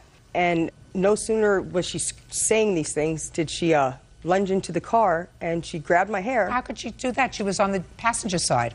And she had her seatbelt on. went through the passenger window, across the passenger and lunged towards you. You got it. Okay. Okay. Grabbed my hair, started tugging and pulling on it, and tried to pull me out of Now, Richard is in between the two of you. Yes. So she's pulling your hair past Richard's nose.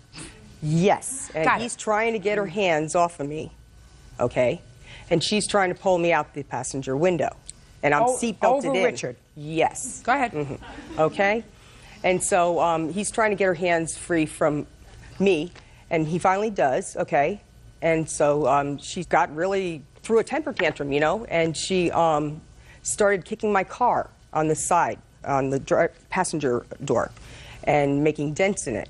And at that point, I was stunned, I was shocked, I was scared. I started the car, and I proceeded to take off.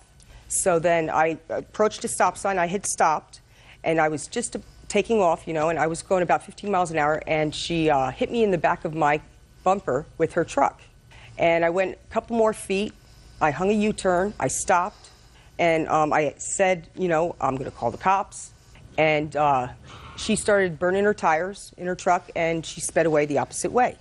And then after that, I went and I dropped Richard off at his house, and then she proceeded to call me for several hours afterwards on my pager, you know, putting in her phone number to identify Go ahead, her, keep going. whatnot, and so on. Okay. And is that so what that's happened it. that night? Yes. That's what happened. When did you contact the police? The following day. Let me see the police report, please. Yes. Judge Judy continues in a moment. Why did you go over to the house 10:30 at night? Because it was his birthday, and I chose to. He was my boyfriend. Can I see the bill for the car, please? What was that? The bill for the car. Real cases, real people. Judge Judy. Jill Anderson says her ex-boyfriend's girlfriend, Bobby Joe Morris, assaulted her and damaged her car. Bobby Joe denies the charge. Okay. There was a restraining order issued. Is that right? There's an application Yes. for a restraining order. There is. I have the application dated the beginning of June. 11 days after the incident, I was served with temporary restraining order papers, which I responded to. We went to court for those orders. We were granted mutual stay-away orders. Just a second. The incident was reported the next day. You may not have been served papers until some time after that, but the incident was reported the same day. Okay. And she was, in fact, granted a protective order. We both were, ma'am. She was. You may have been. You may have been, but you never filed a police report. Why? It would be false. A police report of what? Listen to me. Okay. Listen to me very carefully. She filed an application for a protective order. She was granted a protective order. That's what she says happens, and I assume you have a bill for any damage to your truck. Is that right? And how much does the bill indicate will be to fix it? $2,029.62. Can I see pictures of the truck, please, and the damage? Okay. I believe it's this way. There you go.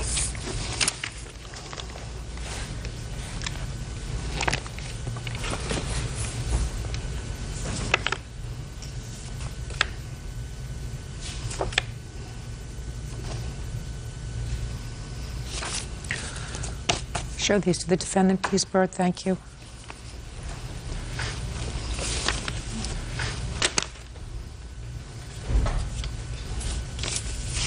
Now, Miss Morris, you went to see Richard that evening, the evening of June 5th, and that was approximately 10:30 in the evening?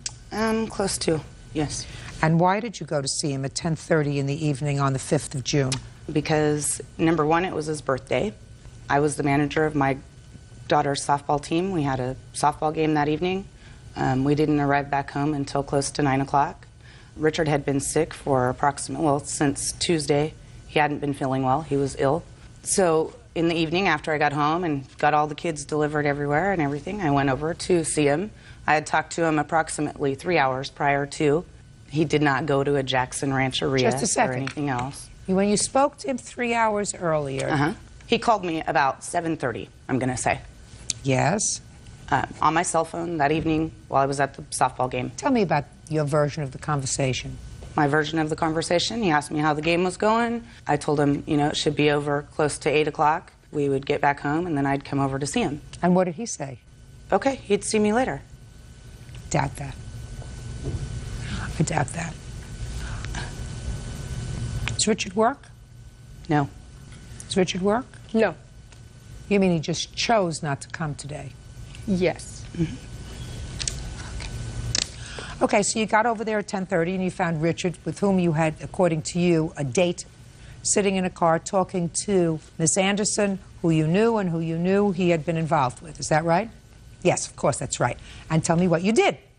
Okay, first of all, I went to Richard's parents' home, is where he lives, and I pulled up into the driveway. You have to walk into the back. He lives behind his parents' house. I walked back there, expecting that he would be there. He was not there. I stood at his door and I knocked, and I called on his telephone. Got no answer. I left him a message telling him obviously somebody had brought him Feel Better pills, because he was obviously feeling better than he was at 7:30 because he wasn't home. So I left from their driveway. There's also rear access to this property, which is where I saw Miss Anderson and Richard sitting in the car. It was not at their residence. It was in an open space in a field behind the home. There's a big gate that you open up and it goes directly to where he stays. So you went back there to look for him? So yeah, I went to the back gate. Just a second. So you went back there to look for him? Right. After you left him a note on the door? No, I didn't leave him a note. I left him a voicemail message. Oh, you left him a voicemail message that said you must have gotten a Feel Better pill. Right. And then you went looking for him? Because his truck was there. Just a second. Sure. Then you went looking for him? Sure. Okay, and you found him sitting with the plaintiff? Sure, yes I did. Go ahead, let's hear the rest. Okay. I approached from the rear. They were sitting up close to the fence. I came up in the field behind their car, pulled up along the passenger side because I assumed that it being Jill's car, that Richard would be in the passenger seat if he were there. Rolled my window down. Richard rolled his window down. I asked him, what's really going on here?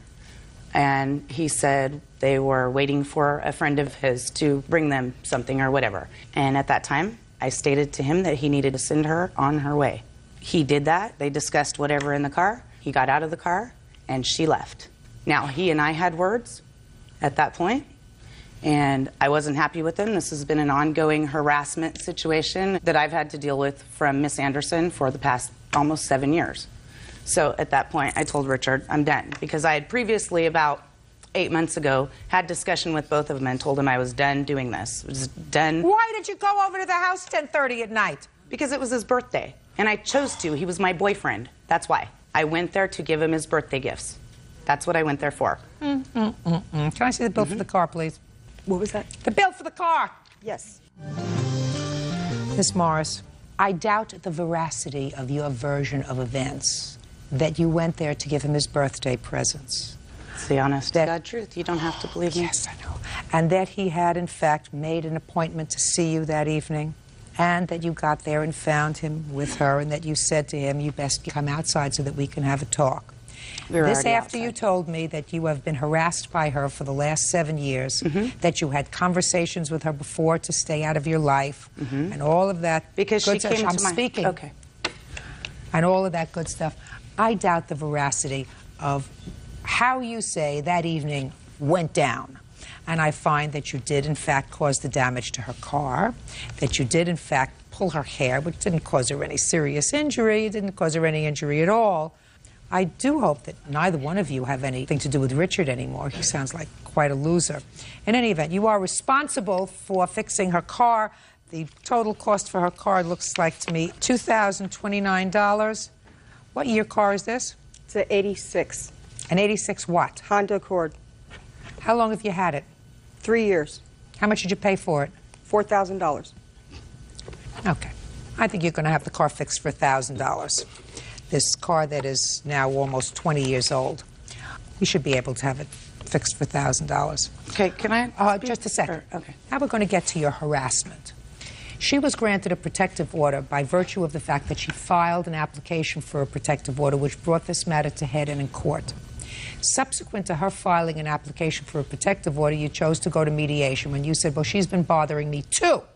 She's been calling, et cetera, et No, cetera. that was not the nature of our mediation. Go ahead. What's the nature of our mediation was, number one, I would like to let you know I don't have any kind of a criminal or civil background of any kind. It's okay. She doesn't have to have a prior criminal background. Neither do you. In order to be granted a But protective to order, me- you lost your temper.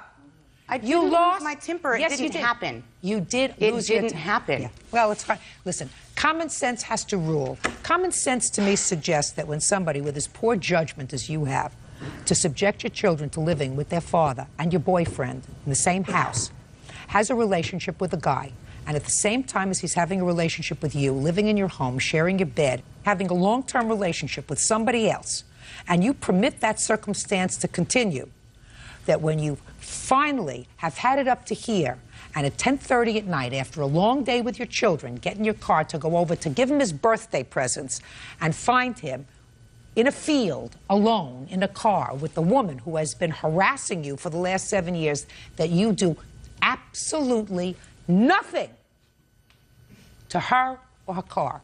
That defies credulity. I do not believe it.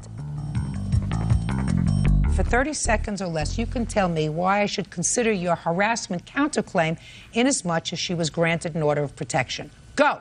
Okay, first of all, as far as the damages go, I'd like to say something regarding that. Listen to me. Okay. I've made a judgment with regard to that. Okay. Pay careful attention. Okay. I'm now on your counterclaim. Okay. And I'd like to also, can I show you these pictures? I've had surgery on my leg. There's no possibility, no way for me to kick, not even that high on her vehicle.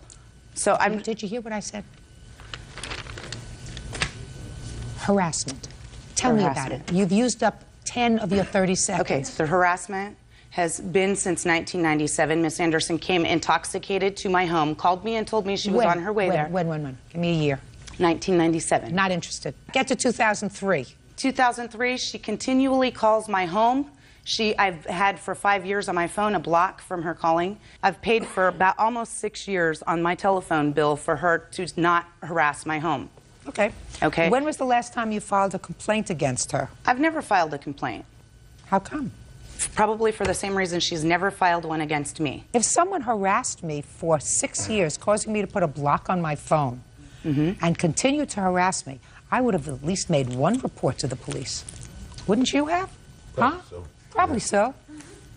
Probably so. Well, next time I would document it. If she continues to bother you, keep a record of how many times she calls.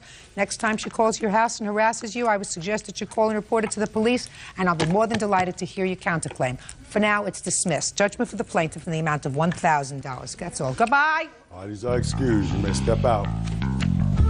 Well, I'm happy with the verdict. I'm glad it's over with. Finally, she has to pay for what she's done. You know, you can't go around damaging people's property and not be responsible for it. The real root of the problem is she's jealous that Richard threw her out of his home and he moved in with me, and we've had a relationship for the past 7 years that she's been very jealous of. No, that's not true. She can fully have Richard. He belongs to her. The truth is that it was his birthday and we were out at Jackson Indian Casino gambling. I'm done. Washed my hands of the whole thing. I'm fed up with her.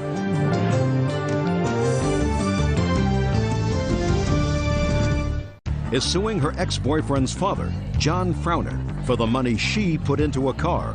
John is countersuing for impound fees and an unpaid parking ticket. Yeah, this is case number 113 on the calendar in the matter of Dana versus Frowner. Parties have been sworn in, Judge. You may be seated, ma'am. Have a seat, please. Ms. Dana, the defendant is the father of your boyfriend or ex-boyfriend. Is it ex? Correct, ex-boyfriend. Ex-boyfriend, who is currently in jail. Correct. You claim that you had a contract with the defendant, and it was a verbal contract. Correct. That you and the soon-to-be ex-boyfriend had a car. The car was in Mr. Fowler's name, but you were making payments on it. Yes. And you say that Mr. Fowler told you that if you continued to make payments faithfully on the car, as soon as the car was paid off, he would turn over the title to you. Correct. So you and the boyfriend drove the car till the boyfriend was arrested. You continued to make payments on the car, but then you no longer became a couple, and according to you, you believe that the boyfriend told his father you'd take back the car from her. Correct. Well, then you got pulled over for something. Didn't have insurance, or the tags had expired on the car, and the car went into impound. Correct. See how easy I'm making this? But I'm going to ask you questions soon. Okay. I just have to start the story from beginning to end, because otherwise Bird would lose interest. Okay. So the car went into impound, and you wanted to get the car out of impound. Yes. But you couldn't get it out of impound because the title to the car is in Mr. Fowler's name. Correct. He wouldn't let you get the car out. That's right. And then he took the car back. And you want all the money that you put into this car. Well, a portion. because I put over $5,000 into the car. Mr. Fowler says, well, while you did have some sort of an agreement, the agreement was that he would let you drive the car as long as you paid for it, and that you did drive the car. Yes. But you were late on the payments. And he found out you were late on the payments when he went to try to get a loan out or something, and you were destroying his credit. His son might have told you not to get the car back, too. Is that right? Yeah, he insinuated that. What? He said that in a way, yes. Listen, that, let's not play with each other, sir. He didn't say that in a way. He said, get the car back from her. Yes. Shh. Okay. So because you were late in your payments, and because his son told him to get the car back from you, he did, and he's counterclaiming because he says he was forced to pay impound fees because you didn't have tags on the car, and a parking ticket that you got. So that's what this case is about. Were you ever late on any payments? Yes, I was late on payments. How many? I was late on a few payments. However, he never said not one time, if you're late on payments, that I'm going to take this car from you. Well, what did you think he was going to do? Throw you a testimonial dinner? No, but... He was going to get you cake? No. Send you a bottle of champagne? But he never said that he was going to take the vehicle from me. I understand that I was late on payments. How old are you? I'm 31. Did you ever own property before that you financed? Yes, I had a vehicle at the time when I took over the car. When I took over his car, no. Did you finance it through a bank? Yes, I did. Do you still have the car? No, I sold the car after I took over the car with Mr. Frowner. When you had your vehicle and it was financed through a finance company, what did you think would happen if you were perpetually late in making the payments? They would then repossess the car. Right! So you thought that it was okay to be late on your payments with Mr. Frowner? No, I didn't think it was okay, but I was going through little problems at the same time. I was also helping his son out that was in jail. That has nothing to do with the car. Yeah, that's true. However, that was deceit from his son as well as him from the time that I met his son. He was a bank robber. I never even knew that. That's how I came in contact with even taking over the car note. Shouldn't have done it. I felt like I was doing them a favor. I had the car for 2 years, and at the time that he took the car, the payments were on time. He took the car out of my possession without even saying anything. He didn't take the car out of your possession, Miss Dana. He took the car out of the pound because you were irresponsible in not having the car registered. Ma'am, the registration was only not even 30 days late. The registration was due in February. I got the registration in March. And Mr. Frowner, the car was getting impounded, I called Mr. Frowner as the car was getting impounded. Why did they take the car to impound? Because the police officers were being jerks. They didn't have to impound that car. Because there was no registration on the car that was current. Is that right? Yes, but it wasn't. They give you a 30-day grace period. Evidently not, Miss Dana. Judge Judy continues in a moment. When did you job? What is he in jail for? He's in jail for robbing banks, Your Honor. Well, then he had a job. Can you believe that? Robbing banks gives you money. Real cases, real people. Judge Judy. Sherry Dana claims her ex-boyfriend's father, John Frowner, took back a car she was paying for. John says not only was she late with payments, but the car was impounded. Seems like the world is against you. You're late in your payments on his credit. You weren't doing it on time because you had all kinds of other troubles. You were doing him a favor in taking over the payments on the car, according to you. You weren't doing him any big favor. The car gets repossessed. He's finished. If I wouldn't have took over the payments, the car would have been repossessed. Perfect. Then he would have been in no worse position than he is now. But the car notes weren't late consistently for the 2 years that I had the vehicle. Doesn't make any difference, madam. That affects his credit. Yes, it affects his credit, but at the same time... So you have no sympathy for me. You didn't do the right thing. You didn't make your payments on time. You didn't have the car registered. I had the car registered before, prior to. So? It was just a few days behind. Miss Dana, you're 31 years old. You have to grow up. You have a responsibility to pay a car note the first of the month. You pay a car note the first of the month. You have a responsibility to register the car by the 30th day of a particular month. You don't wait for what you perceive to be an automatic grace period of 30 days. You're not a baby. You're 31 years old. Okay. Stop blaming other people. Okay. How much did you pay every month for the car? I paid $389 a month. What kind of car was it? It was a 2000 Monte Carlo. SS Edition. And even before then, he should have said that before. He should have taken the car away from me in the beginning when the payments were first delayed. Why wait 2 years to let me practically pay off a car and then take the car from me? That's not fair. Well, maybe we're going to find out. Mr. Frowner, how did you find out that the car payments were late? From the finance company. How did that come about? Because they threatened to repossess the car. Did they write you any letter? Yes, they wrote letters. Do you have those letters with you?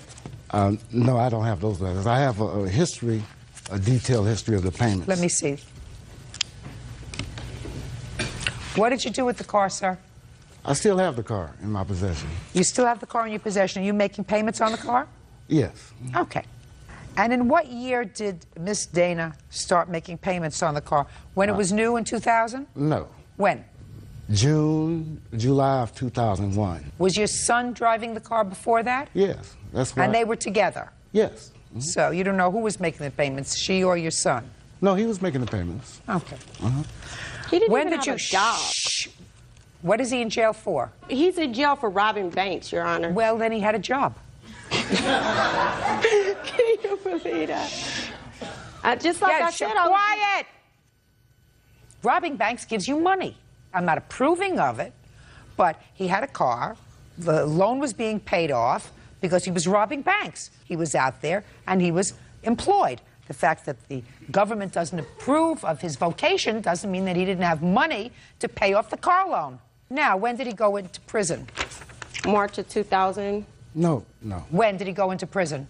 May of 2001. 501. Believe me, his father knows when he went into jail.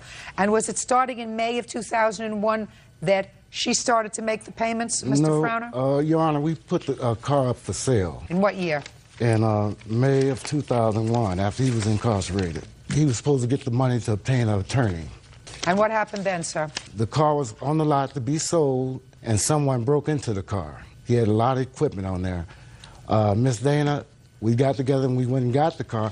Ever since then, Miss Dana had the car. So she's been paying on the car for about a year? Yeah, which I made some payments myself. Show me. That's a lie. That's it. That's a lie. Do you have any proof, Mr. Frowner? No. That's a lie. Do you have any proof, Mr. Frowner, that you've been making payments on the car? I wasn't making those many, but I did make some. You have any proof? No. Then I find that you didn't make any. Okay. When was it impounded? The car was impounded March the 14th. March of 03? Correct. So she's been making payments about 22 months. Times 385? 380? 378. I have a. Let me see. 378. And even on this page, and even on that form right there, where I sent my payments through MoneyGram, it would even show where if I was late on the payments, I made up for the late fees and everything. That doesn't mean his credit wasn't affected. But do you understand? Yes, ma'am. I sure do.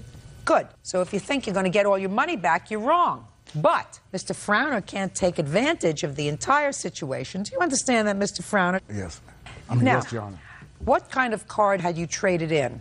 Well, I sold my 1997 Nissan Sentra to a coworker. And what were your payments on that car? $320. And you plan on keeping this car, isn't that right, Mr. Frowner? Yes, ma'am. I'm in the process. $8,316 is what she paid so far. What interest was your loan? 15%. I have a copy of the contract here. Can I see it, please?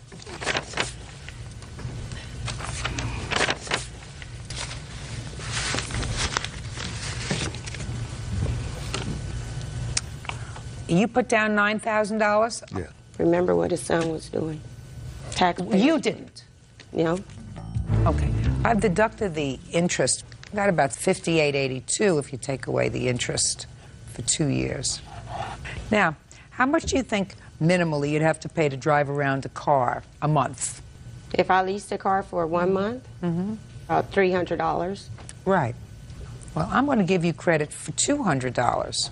So it would have cost you about $4,400 or $200 a month to drive around in a new car. That's a lot less than you were paying on your old car, a lot less than you were paying on this car, because there's wear and tear and depreciation, and I'm not getting into that, but it seems to me you should get something. You should get something for the money that you put into the car, not $5,000. But he agreed. I even have a witness here that stated that that I can have the car. So here's my witness. You can't have the car if you were late. You were late in the payments. That was your agreement. You make the payments. You didn't make them on time. It's not your car. You didn't put down the $9,000 deposit. You're not going to pay off the rest of the loan. You drove around unregistered. You caused his credit to go down the toilet. You are not entitled to the car, madam. And if you don't understand it, I can't explain it to you any better. You got to do the right and responsible thing. He can't totally benefit from the fact that you made payments on this car for 2 years. You understand that, sir? Yes. You have to give her something, because she did, in fact, make payments, Yes. even though she was late. And I'm not going to let there be a windfall for you or for your son who is incarcerated. So and you're that's going to the only give... reason why he's taking the car away from me is because of his son. Before That he may had be. no problem. Miss Dana, even with the car being Miss late. Dana, if you had done everything right, and you had made the payments on time, and you had gotten the car registered, and he came to your house, and for no reason whatsoever took the car away from you, you would have gotten your $5,000. You didn't do everything right. You ruined his credit by making late payments. You didn't register the car punctually so that the car was impounded. Do you understand? Yes. So you didn't do everything right. Therefore, you don't come out a winner. You, however, sir, are suing her for the impound fees because you say at the time the car was impounded, you didn't have the money to get the car out on that day. And on that day, she wanted you to get the car out. So you're not getting your impound fees. You got a nice car and somebody else was paying the note on it. So don't cry to me. I'm not interested. And you're going to give her $1,472. That's all. Goodbye. Parties are excused. You may step out. Well, she breached the whole contract. He never stipulated if the payments weren't on time that I would take the car away from you. Well, she's trying to get her money. His son was upset because I'm now no longer writing him or going to visit him out of state where I was spending thousands of dollars to do that. I'm not being led by my son. All this time, I'm thinking he's in the music industry and he's out robbing banks. And now the next case. All parties on Jameson versus Rogers. Step forward, please. Taxi dispatcher Christine Jameson is suing her sister, bookkeeper Lisa Rogers, and Lisa's husband, Kent, for the return of belongings that she had stored. Lisa says Christine is a drug addict. Miss Jameson, the defendant, Miss Rogers, is your sister, and this is your husband? Yes. This is not a very difficult case. Let me just get to it. Miss Jameson, it is your claim that your sister has your stuff. She took your stuff when you went to jail for a period of time. She won't give you back your stuff. You want $5,000. Your sister says you can have your stuff whenever you want it. It's in storage. All you have to do is pay the storage fee because she's not paying for it anymore. And the reason you're annoyed with her and this whole thing started is because she recently adopted your 3 children, and the adoption was finalized in February of this year. Is that right? Yes. How old are the 3 children? 11, 10, and 9. How long have they been in your physical custody? Since 98. Were they given to you by the courts? Yes. Your sister's parental rights were terminated? Yes. Okay. Why were you in jail the last time when your sister took your property at your request? They said that I was under the influence. So it was a drug-related arrest? Yeah. But as soon as they found out that I was clean, they let me out of prison and off parole. Fine. How long were you in prison? A week and a day. And when was that? It was February 13th. Where's your stuff? In storage, I guess. Her stuff in storage? In storage, yes. All of the stuff. Where did you get it from? She was living with my father in a mobile home. Everything was taken out of the mobile home because he was evicted due to her drug trafficking.